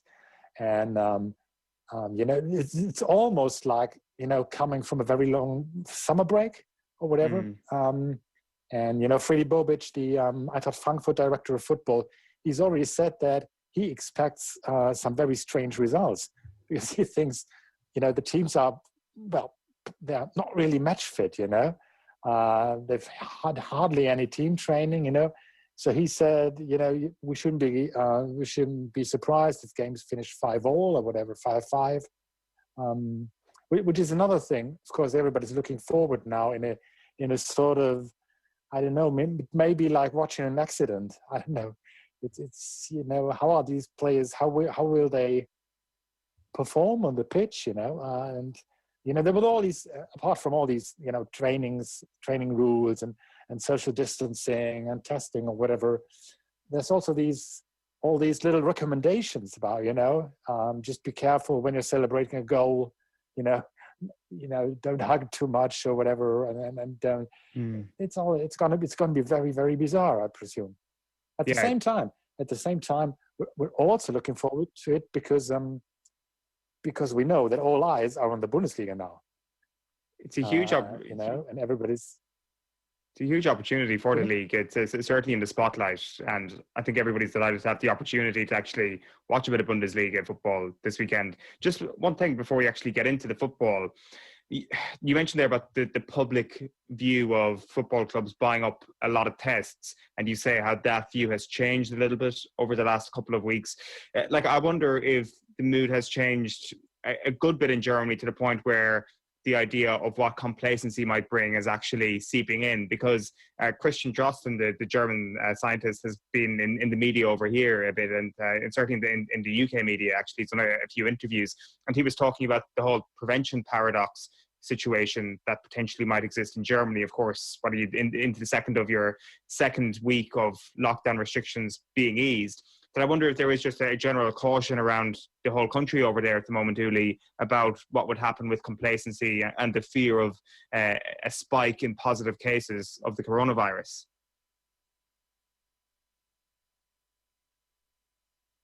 Yes, of course, that plays a role as well. One reason why, things change on a daily basis, really. But as I said, this argument about the number of tests, available to the clubs, that is no longer, I don't hear that as often as I used to, like 2 or 3 weeks ago, because there is a general feeling that's of, the country getting back to normal, slowly going back to normal.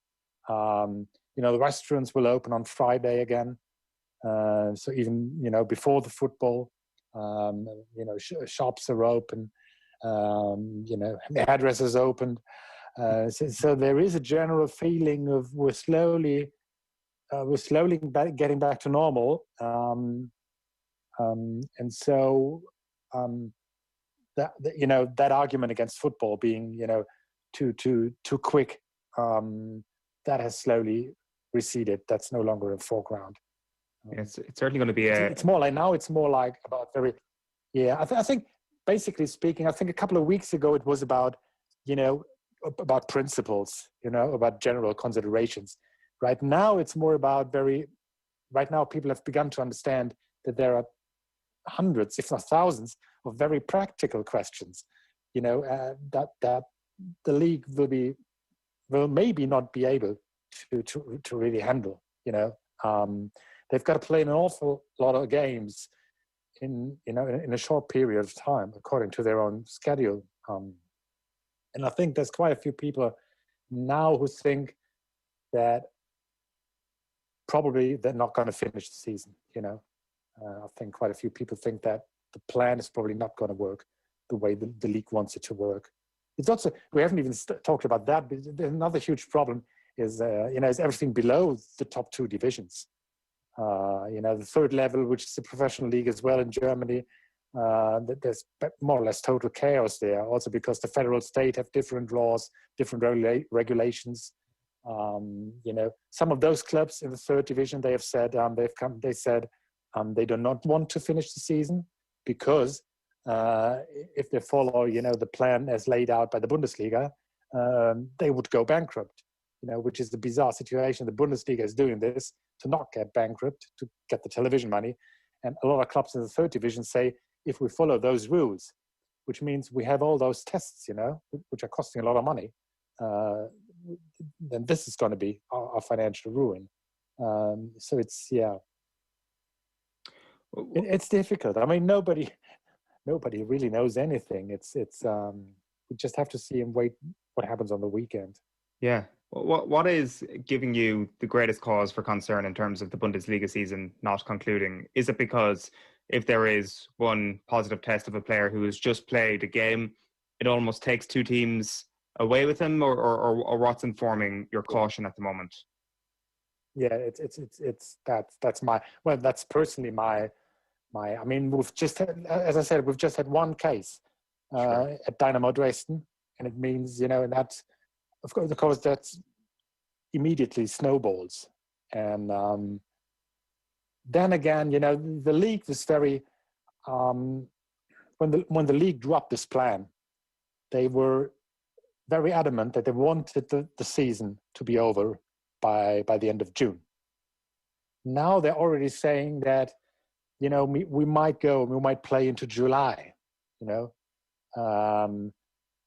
reason they wanted to finish by June was because, all the players' contracts, they run out in late June. We can get around that by talking to FIFA and, things like that. But you get the feeling from the statements issued by the league that they were very optimistic a couple of weeks ago, and now they're retreating step by step. I mean, they for instance, the clubs had a video meeting. The clubs are gonna have a video meeting, and some of the issues were already leaked. One plan, for instance, was that the league wanted the clubs to say yes during this video conference to a plan that says, even if we can't play the season to the end, even if at one point we have to stop, there will be normal relegation and promotion. And obviously not all, and from what I hear, not all the clubs have agreed to that. So they're going to postpone sort of a vote on that until next week. And probably they just want to see what happens on the weekend and then wait for the first and second round of tests. But as I said, it seems to me that even the league is slowly becoming less and less optimistic. Right. And we've just got a couple of actual football talking points to get into then, Uli. What you just said there doesn't fill me with the greatest confidence that perhaps these football points will all materialise into a long narrative over the next couple of weeks. But I do want to ask you all the same just about a couple of things that we should be looking out for, because, as you say, the eyes of the world when it comes to football fans are going to be on the Bundesliga this weekend. It's been a very, very interesting season so far. Bayern Munich top of the table, a 4-point lead, but it is quite the top four at the moment, just 6 points separating the top four. Has it gone down as a great title race, or is there just a sense of inevitability that 4 points will become 7, will become 10 eventually for this Bayern Munich team? It's hard for me to answer that because I know, and obviously, I mean, as football journalists, we should be talking about football when football is coming back. Sure. But it seems, this season seems like ages ago, if you know what I mean. Yeah. I was on the last weekend, on the very last weekend when we had the games. I was actually on a press junket, with 5 British journalists. I mean, I was sort of, their guide and showing them around the country. And we went to 3 or 4 games. That was the very weekend where there were those fans' protests against Hoffenheim owner Dietmar Hopp, and there was a massive talking point all over the weekend, and games were threatened to be called off, if the chanting continued, and just now this seems like, as if it happened in a different lifetime, So yes, it was perceived as the most interesting season in a really long time, and the closest race. And right now, probably most of that is just out of the window, because as I said a bit earlier, even if the games go ahead and even if there's no major problem, even if nobody's tests positive, it will be a very different type of football, not just because there's no crowds, but because nobody really knows at what level of performance the players are, are they match fit? What's this going to be like? So right now it's very difficult to predict, even simple things like the team's form, normally after such a long break, you would ease the teams back into, competitive games by having a few friendlies here and there. But the way it is now, it was almost, they've been totally out of the public eye for like 2 months. They were hauled away, and we really have no idea in what shape or form they are. So it's going to be certainly not going to be a normal match day. So it seems, well, sort of very difficult to to see this as a continuation of the first 2/3 of this league season. Of course, but without question, I completely get that. I think anybody who's been watching any semblance of sport, well, if you were put on the spot to talk about what was the last game you saw, you would have to actually think about it for a few moments, because it just feels like an absolute lifetime ago. And the point you raise about match fitness there is no way these players can possibly be match fit. There literally hasn't been matches. They say that you can't get that without actually being involved in games. So hopefully there's a decent level of cardio all around, and they kept themselves topped up, which I'm sure they did, to be able to put on some bit of a show. In terms of teams lower down the rungs at the table, then it does strike me that the Bundesliga at the moment is gifted with an array of talent that isn't just confined to the top couple of clubs, that there are a number of teams around the league at the moment who've got really good young up-and-coming talents who've got the eyes of the world on them, actually, and the eyes of some of the big clubs in Europe on them.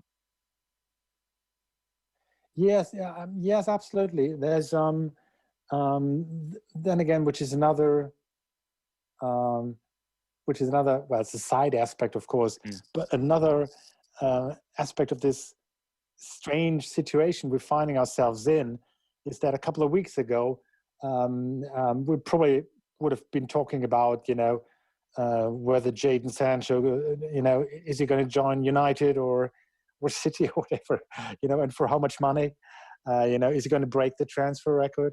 And right now, nobody really knows what the financial situation will be like in a couple of months, So it seems hard to say, at one point there were people saying the Bundesliga will come out of this a lot stronger, because despite because they're now having to play just to get the television money, they're financially relatively stable and well run and well managed. And then there's another group that says that that during the crisis, that said that this could become a major blow for the 50+1 rule in Germany. The rule that says our clubs cannot be owned by individuals or by companies, which a lot of people find very attractive about Germany. But it could be that if clubs do really get into financial problems, they will try to find ways to open themselves to outside investors, to outside money. And that, of course, plays a big role because, yes, there's quite a few young, exciting players. And, in a league like the Bundesliga, the question is always, well, especially for a club like Borussia Dortmund, for instance, is for how long can you, hold on to those players? For how long will they be playing at the club before you have to let them go and then sell them to a bigger league, to a bigger club? It's a very worrying point that you just made there about the potential changing of the 50+1 rule or the opening up of outside investments. If it hadn't happened already, the post-COVID-19 world would be the perfect time for something like an RB Leipzig situation to occur. Do you see something similar to that reoccurring? It seems like the time might be ripe now when people are stuck for cash. Well, a lot will depend on the next couple of weeks and on the financial situation of the clubs. I mean, there's still the majority of clubs and the majority of fans are still very much in favor of the 50+1 rule. But we really don't know. I mean, another thing that when people debated about is the Bundesliga coming back too early? Why this rush? Shouldn't we wait a couple of weeks?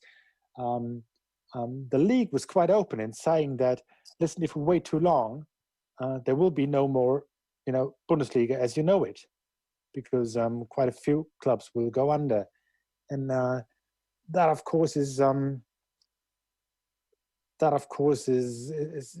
just another uncertainty. We don't know at the moment what happens if there's really a really big club like Schalke, because they seem to be the biggest clubs having severe problems right now.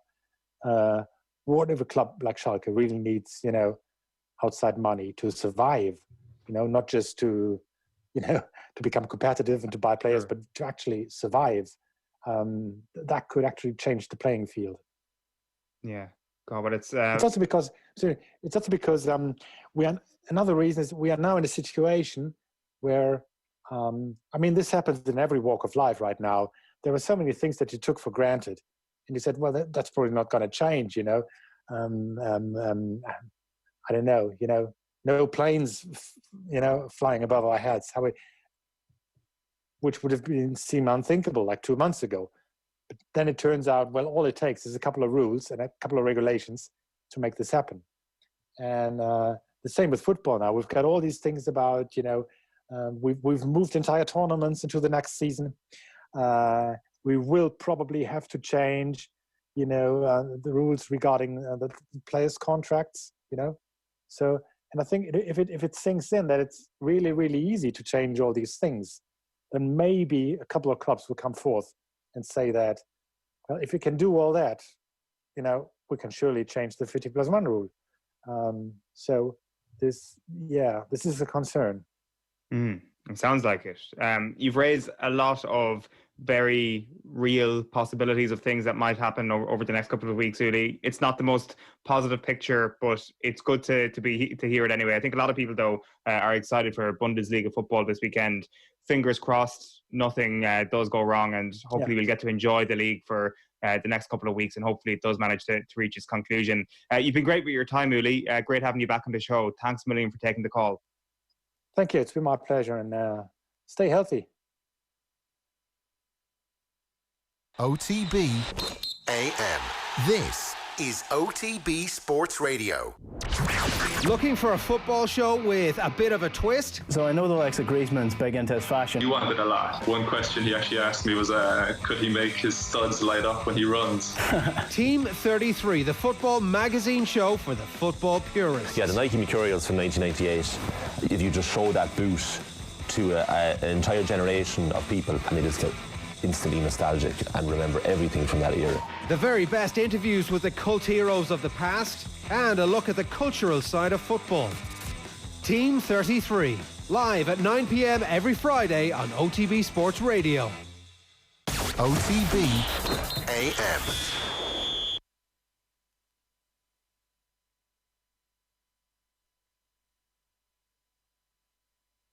Very welcome along to episode 2 of Keith Wood's State of the Union, where we ask what is for the game of rugby union. Our guest this week is Paul Vaughan, who has a long career in rugby administration on the commercial side. Paul, I don't want to list off the various jobs you've had, but you've been involved with the RFU at a very senior level over a long period of time, both with the organisation as itself and then the separate organisation that runs the Rugby World Cup event itself. So a wide breadth of experience to be able to talk about the pressures that the game is facing at the moment.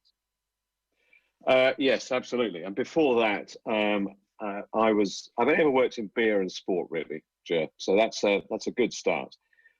So I used to work for Whitbread many years ago and was a sponsor of many things, including rugby, and did a huge amount of stuff, including sponsoring Harlequins, where obviously Keith used to play. But I was the first guy to approach Vernon Pugh, for instance, to actually ask him to actually collectivize the commercial rights for the Five Nations. So I had a client in Lloyd's TSB. I just left Whitbread at that point, and this is in the mid 90s when effectively Lloyd's TSB were looking for something to do. So we introduced them to Vernon Pugh, and he brought together the 5 countries in order to be able to do the deal. So we brought new money into the game and actually put some new interesting bits of inventory together, really, I guess. Can I ask about that, Paul, just on Vernon Pugh? So he was the chair of IRB at the time, was he? He was, but also had an office around the corner from where I worked in Drury Lane at the time. But what was it like in terms of a lot of those guys who would have been old amateurs are now at the absolute pinnacle of what could have been a huge and became a huge commercial machine? Well, I think if you go right back, it wasn't long before that the IRB was actually run by one guy out of Bristol. And when I started to get involved in the Rugby World Cup in 1991, effectively it was the second edition, and I remember going to the event at Twickenham with people like Alan Callan, who was the commercial agent at the time for the IRB, and bearing in mind it was very amateur at the time. He actually did an extraordinary job of sort of helping fund the IRB through the development of the World Cup from 91 onwards. And then in 95, I brought Heineken because Heineken was one of the Whitbread brands in the UK, and I brought Heineken into that point into the World Cup. So we became the beer category sponsor. So I had to bring the Dutch on, and the French obviously were very key as a key market for Heineken. So between the French and ourselves, we managed to get Heineken in. So, and Heineken's involvement then stayed through for some time until Guinness took over in 1999, and I worked on the Guinness account when I worked for Alan Pascoe at the time as an agency before I joined the RFU. So sort of a long history of in and out of different brands, same sort of tournaments, and a lot of knowledge being built in terms of how you do things. Because if you remember back in 1991, I mean, it was a bit of a free for all in terms of the World Cup, for instance, when Sony was the broadcast sponsor on ITV in this country, and that really hacked off everybody else because Sony weren't a sponsor of the event. So that's when they had to change the rules of who was allowed to have first crack at sponsoring the broadcast piece if they did a broadcast deal. So inevitably in 95, Heineken, through me, I did the broadcast deal as well. So it was a good opportunity to actually get Heineken on the map. At the same time, through my relationship with Vernon Pugh, I sponsored the inaugural Heineken Cup, the European competition, because we had a relationship with a number of clubs across Wales and England in particular, and broadly we invented the origins of the European Cup, which then Vernon Pugh then sold back to me through Alan Callan. But it was a sort of a tangled web at the time. Yeah, it's funny because I look back on that and like we touched on this last week as well, but it's good to have a kind of almost an insider involved in it as well. Yeah. And when the game went professional, and the reason we talk about this is because of the influence that the English club game has had in the intervening 25 years, where it has a huge level of influence. It is feared quite heavily by the national unions. It's feared a fair bit, I think, by World Rugby because it carries a huge amount of financial clout and influence, as does the French. But in that period of time, I mean, how did it get to the point that the RFU didn't take control of the club game? Because if that had happened, would we have a very different landscape now? Well, if you remember going back to the World Cup in 1995, and the game then decided to go pro at the final dinner, effectively, of the World Cup after the final. And the then secretary of the RFU was one Dudley Wood, who was a lovely guy, made this announcement that the RFU would take a moratorium whilst they think about what to do or what not to do within the game commercially and indeed professionalism. So inevitably, because of that, a whole group of entrepreneurs suddenly became involved in buying clubs that was effectively an investment, thinking that the world is going to be a fantastic place very shortly. And it had a number of other effects as well, because inevitably junior clubs started paying players with no idea of where the revenue was going to come from. So if you think about people like Ashley Levett, who you probably remember, who bought Richmond. Richmond, yeah.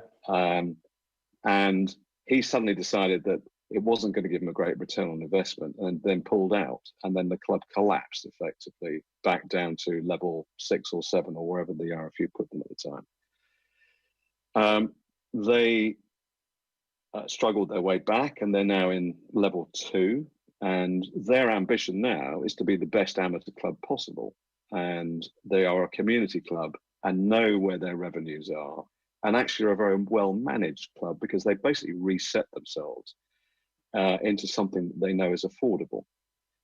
The other big entrepreneur at the time, if you remember, was John Hall, who decided that he would do the whole Newcastle, the Northeastern Sporting Club at the time. So he bought the ice hockey club, he owned the football club, he bought the rugby club, and then again, he was another one that discovered that the potential returns weren't there. Let's stick to football, and pulled out of everything else.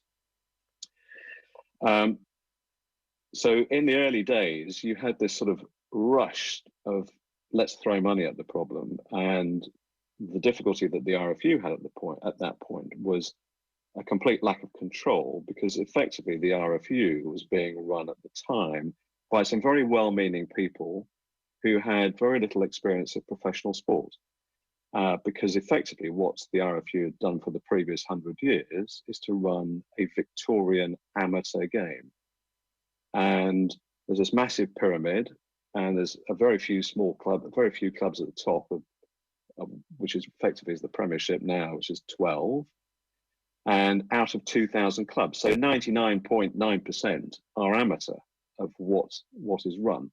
But within that, of course, you've got the school system that provides players introduction to the game, and it gives a structure to how people are introduced to the game. And it also is a funded thing, and it's funded through the education system rather than sport.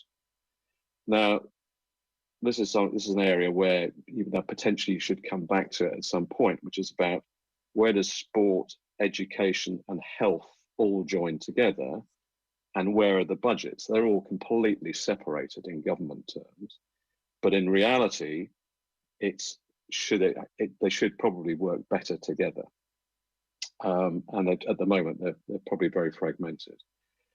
So you end up with a group of people, and the RFU at the time was tiny in terms of the number of people actually running it. And I think there's probably the same in every other union around the world.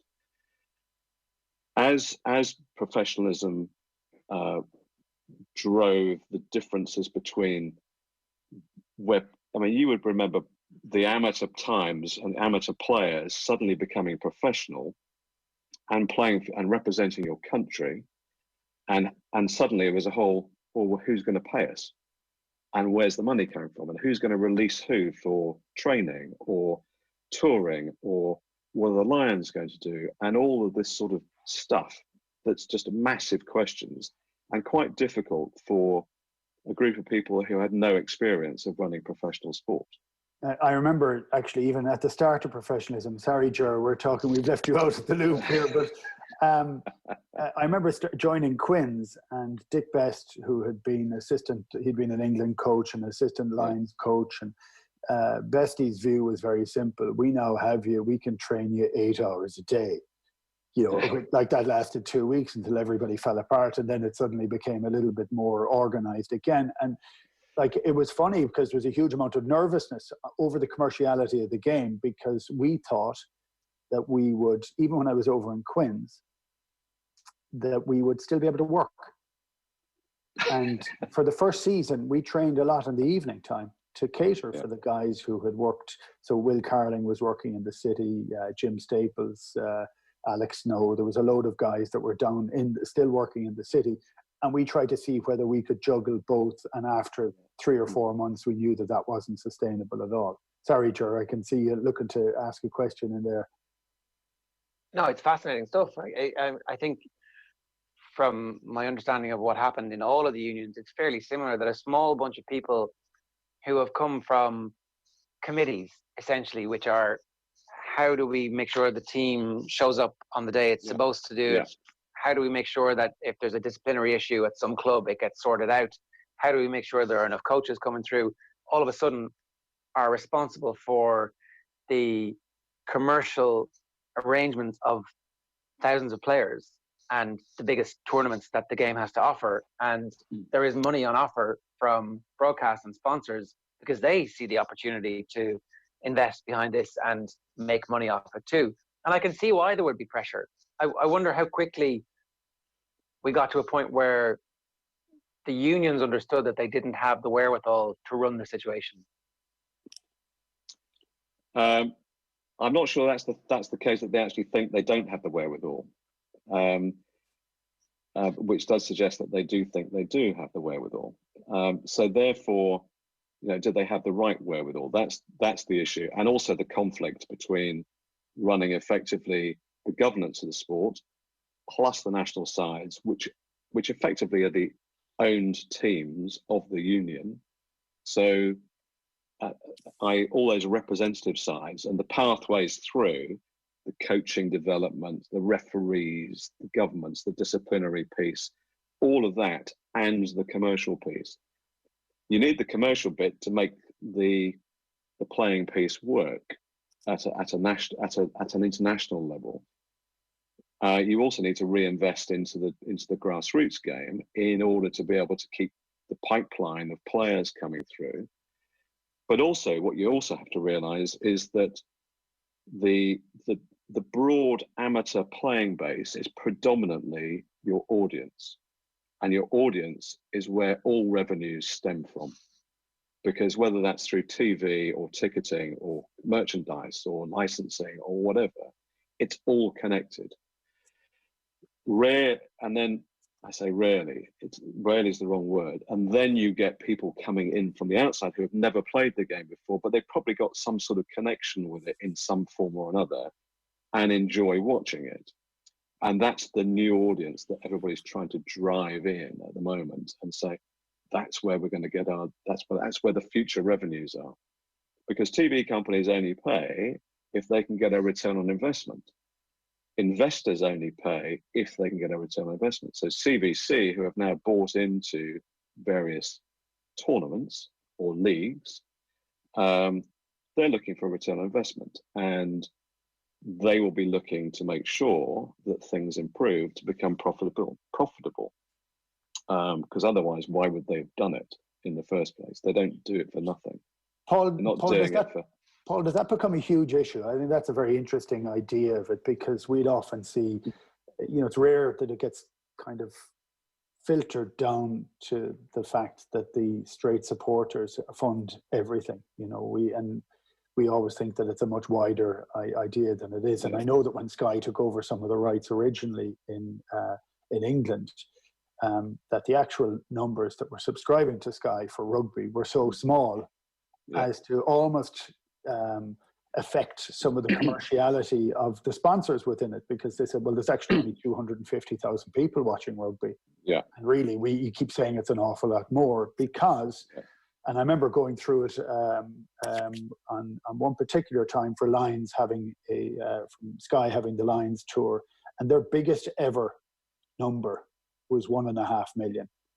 And Ireland, England the previous year had been 9.5 million on the BBC because it was free to air. And it was trying to get that balance between the two of them. But is the market finite, or is it one of these ones? Because we talked again last week about the global game, about expanding it as wide as you possibly can, both within our countries and to as many countries as possible. But is it a finite market that's there? Inevitably, there has to be a finite market, but people do different things for different reasons. So Sky, at the time, and again, I go back to, because this was the 90s, so Sky's not been around for forever.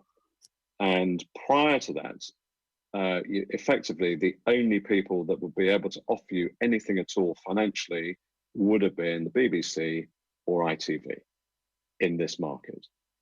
And you also sell your rights overseas as well, so you do it in a fragmented way. The lack of competition means that the price stays low. Sky, as a new entrant coming in, were predicating their strategy on a sports-based channel with entertainment around it as well, but sport being primarily football, but you need a lot of content. So you need content to fill your channel. Otherwise, why are people buying it? So Sky came in and they bought golf and they bought cricket. So they filled the summer and the winter. They wanted more because effectively it's difficult to fill 24 hours a day, 365 days of the year. And so therefore you need overseas football, you need overseas rugby, you need overseas cricket, you need a bit of everything to come in and actually make up this whole channel. When you get to a point where you've got enough subscribers, because don't forget it's the subscription model that you're relying on in their case, and don't forget they almost went bust a couple of times. And when you get to a number that actually starts to generate enough cash, you then start to change the strategy. And you can see what's happened now with BT coming into the market as well. BT then took a look, and Sky are not going to bid against BT particularly heavily because actually what they're doing now is funding more into entertainment. But now Sky's got a new owner, don't forget. And you've got Liberty who have bought Virgin, and they're not going to be a buyer of direct rights because they basically provide carriage for everybody else for a fee. But they decided to go and buy Formula One, for instance. And actually, they haven't made any money yet, I don't think. But what they've done is they've expanded the cost base massively, as far as I can see. And unluckily, due to the virus problem and the pandemic, we haven't seen any Formula One this year yet. But it's an incredibly expensive thing to get into. And if you're in the media game, do you want to own your content or not? And I think, Netflix have actually demonstrated that if you make your own content, you own it, and that's why everybody else is doing it as well. Liberty have decided that Formula One, if you own the product, you can control it, and you can actually make more money in other ways as well. So, coming back to rugby and coming back to TV, I think the market is going to right itself to a degree in terms of who's bidding for what. And if you've only got BT bidding and they've done a deal, a supply deal between BT and Sky and vice versa in terms of carriage, that effectively that depresses competition for rights. So therefore the price will drop. I mean, it's simple economics and simple supply and demand. So if you want something badly enough, you'll pay a lot of money for it. But you've got to have a reason why you want it. And it's not always about necessarily because I know I'm going to sell lots of advertising. ITV have done very well on that for the Rugby World Cup. But then again, it's a protected event. So they need to have terrestrial coverage, and therefore ITV have to come up with a reasonable price in order to be able to make it work. So there's lots of interesting nuances around the whole television area. But if you take a steady market, and I'm ignoring Amazon and I'm ignoring all those sort of OTT products that are now out there, it's predominantly about how many people follow the game, how many people want to watch the game, and what is the value to you as an advertiser / subscriber or a subscription channel in order for you to be able to generate a return on investment. So if I buy your match for £1 million, I need £1.1 million back in other revenues. And how am I going to justify that otherwise to my board? Because otherwise you're just putting money down a big hole. So would you be negative on rights, on TV rights at the present moment in time? Do you think that they went and peaked and have gone back down again? I do in this market. I think other people probably see overseas markets going up, but it's who knows.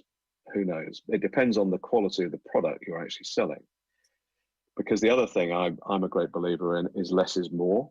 I think the opportunity for, if you take a professional club and you have a massive squad to cover injuries, and also you've got 23 men in a 15-man game, which I've never really worked out the numbers, other than the fact you can change half your team at some point through the game. If you go back to having less people, you reduce your costs, but also you need to play less because you need to give them more rest. I mean, you understand the playing issues, but the more you make a product special, the more people will actually look forward to watching it. If it becomes wallpaper, it becomes wallpaper, and you lose that connectivity with it as a consumer. I think that's kind of the key point that we've been coming back to in the conversations that inspired us to put this show together. There's a limited number of games that players can play at a very high level every year. And if we work back from that number, we'll be able to fix what the calendar would look like. If players are only available for a maximum of between 25 and 32 games a season, then you've got to fit in all your tournaments. And at some point, you rate the quality of the tournaments and you say, well, that one's gone because it's not good enough. And that one's gone because it's not good enough. And we can only play 5 games in the Six Nations, so sorry Italy, off you go.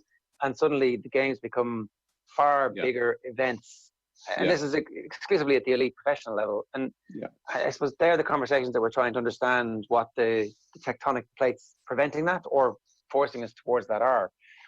I'm interested in, if you were today in the job of business operations director of the RFU, what would you be looking at the market and thinking, right, this is my way out of the maze we find ourselves in?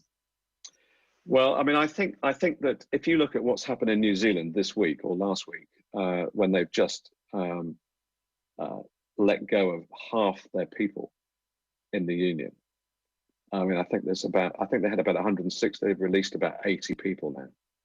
So what they've done effectively is to slash their cost base, and I think that what we have to do as a sport is go back to basics. It's what really makes it work.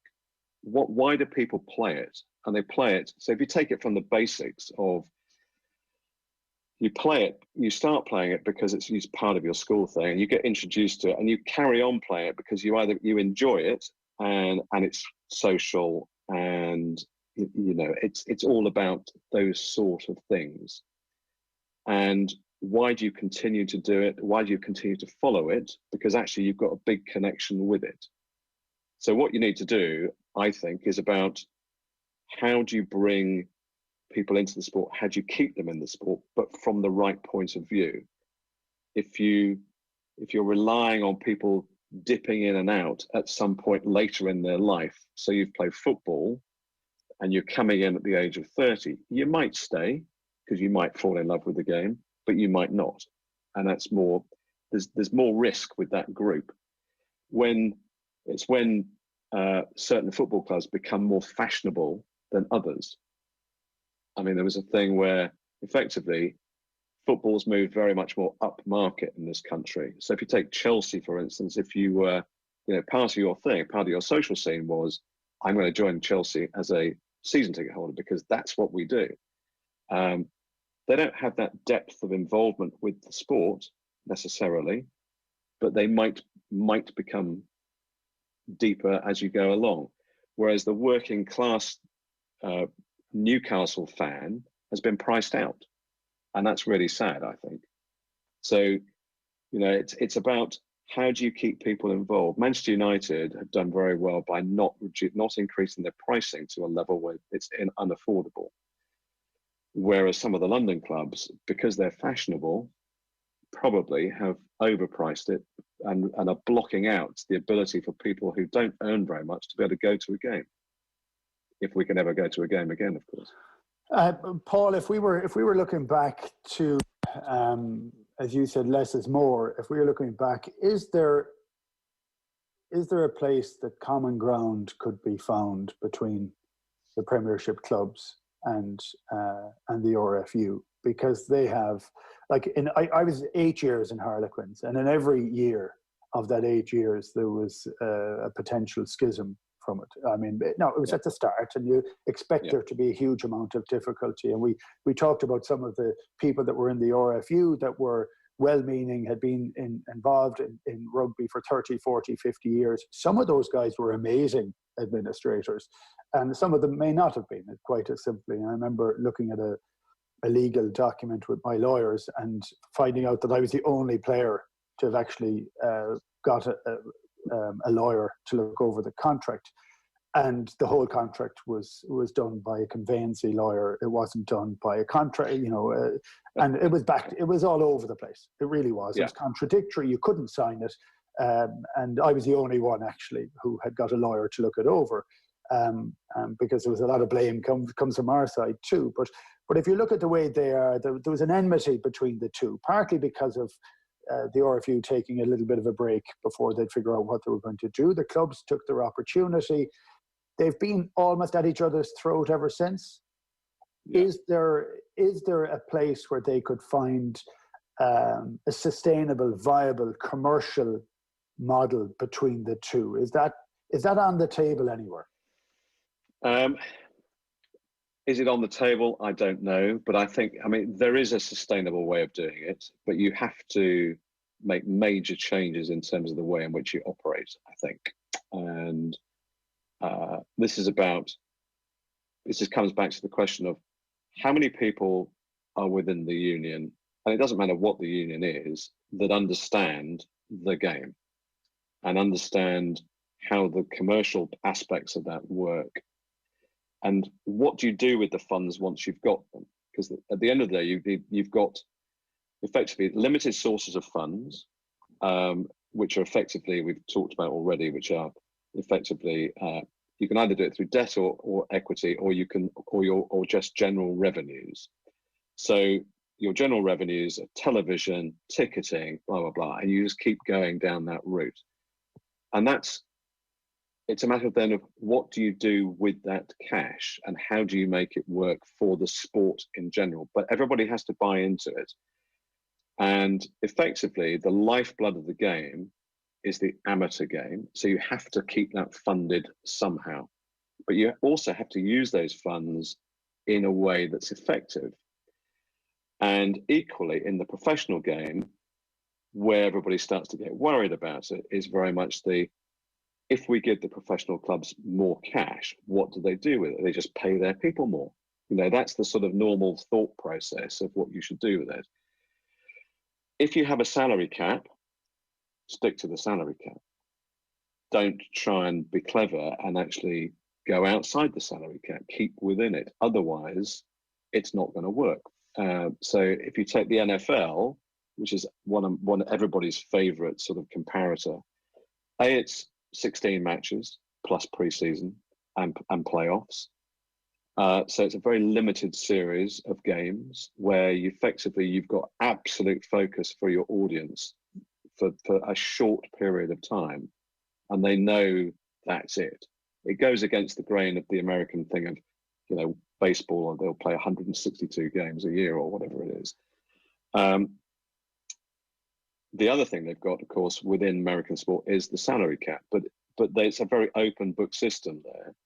And if you want to go above it, you can, but you pay a tax into the centre in some cases. So it's quite an interesting model. Now, if the Premiership clubs decided that they wanted to go down that sort of more communist rule, which effectively is what the NFL owners did when they came out of the meeting room and said, right, what we're going to do is we're going to have a draft system and so on and so forth. But then they had a limited market because it was only in the USA that played the sport.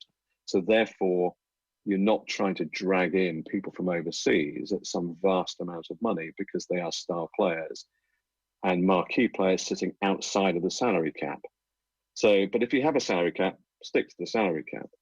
But then again, run your business effectively. And the trouble is, if you're running effective businesses, you've got to, is it a business or is it an investment of love? Is it your train set effectively if you are an owner? Or are you in it to make money? The only people that are in it to make money at the moment is going to be CVC for sure, because they'll want a return on their investment. you know, but Can I ask there you are a ways of doing it. Well, can I ask you a straight out question about CBC? Do you think they're good for the game? I've never seen the deal, so I don't know what the deal actually says. But nobody invests vast amounts of money without any control over what's going to happen to their cash. So I think it's high risk for the game, because effectively the game risks losing control of its destiny. And even though everybody says no, it won't, I'm not convinced.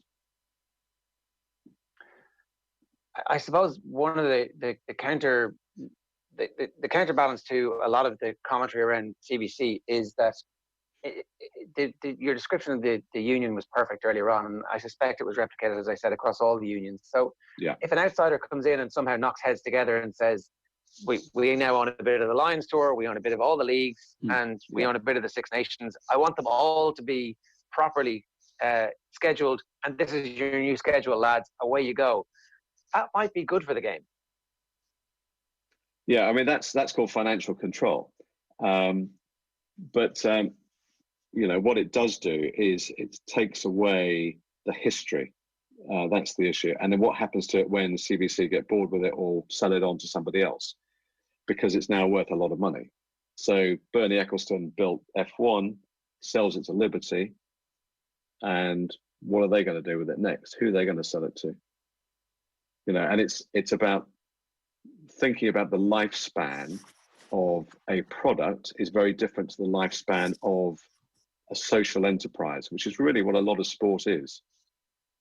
I think there is a potential on Ger's point. There is the potential that they could become, well, if they're the largest stakeholder, individual stakeholder in each of the organizations, which I think they are, and that seems to have been the nature of the deal, is to be in that position where they would have more than each individual club or union. If they're in that place, if they can organize it within that idea, it constricts the professional game at the top. It actually cuts away, I think it cuts away a chunk of players, actually. I think it could make a lot less games, less players. It may lead to more focus within some of the club teams, that the clubs would be looking, as in, let's say, Leicester, as an example, could become predominantly English. I mean, they all are predominantly, but could literally say, actually, we're not taking anybody from overseas now. We're just going to keep it in that fashion, and it could be built up along those lines. There is a potential for that. I'm frightened, really frightened by actually what it could become. And yet it could be something that saves the game, because you mentioned history and, you know, 150, 160 years of history of these clubs. Well, actually, an awful lot of what they did was really good. And a lot of things that they stood for is what every commercial sponsor that you have wants to stand for, those morals or ethos or whatever it is that ties into it. They want to be associated with it. But there is an opportunity of almost ring fencing the historical moments within a calendar. It's the chopping and changing, and somebody wanting to have a new tournament or expand a new tournament or make it into playoffs at the end seems to have just concertinaed the whole season into 46 or 7 or 8 weeks, which is that's unsustainable. It's unsustainable for the players, and it's then where is the hurt going to end up? And I know we're getting close to our time, but I wanted to ask you one question. How could it be possible that the RFU would be losing money over the last number of years? It is a huge commercial vehicle. How has it gone? Like, what is the reason behind them losing money? It's a good question, and in fact, they were losing money in the late 90s as well, to be fair. And when I came in, they were turning over something like 45 million in 2001. And when I handed it over, we were turning over 130 million. Now, the numbers have gone up dramatically since then again. But the reality is, it's about cost base. So if you've got an uncontrollable cost base, then you're going to lose money because you've got a finite revenue stream. You have to live within your means. If you don't live within your means, you lose money. So inevitably, what you have to do is reset. I mean, rather like the New Zealand Union have done in the last few days, they've had to reset because they can't generate the cash in order to pay all these people. But firstly, you've got to start, what do all these people do, and how do we make sure, how do we keep it simple?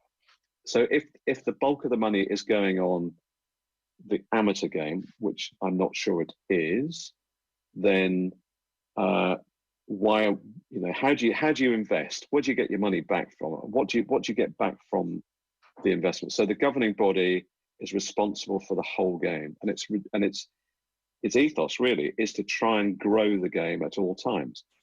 The trouble is, I mean, the government don't believe the numbers of players given by any governing body, I don't think, let alone the union. And they run their own surveys to make sure that they can actually check the growth periods and actually reward governing bodies that do have growth in terms of investment from Sport England.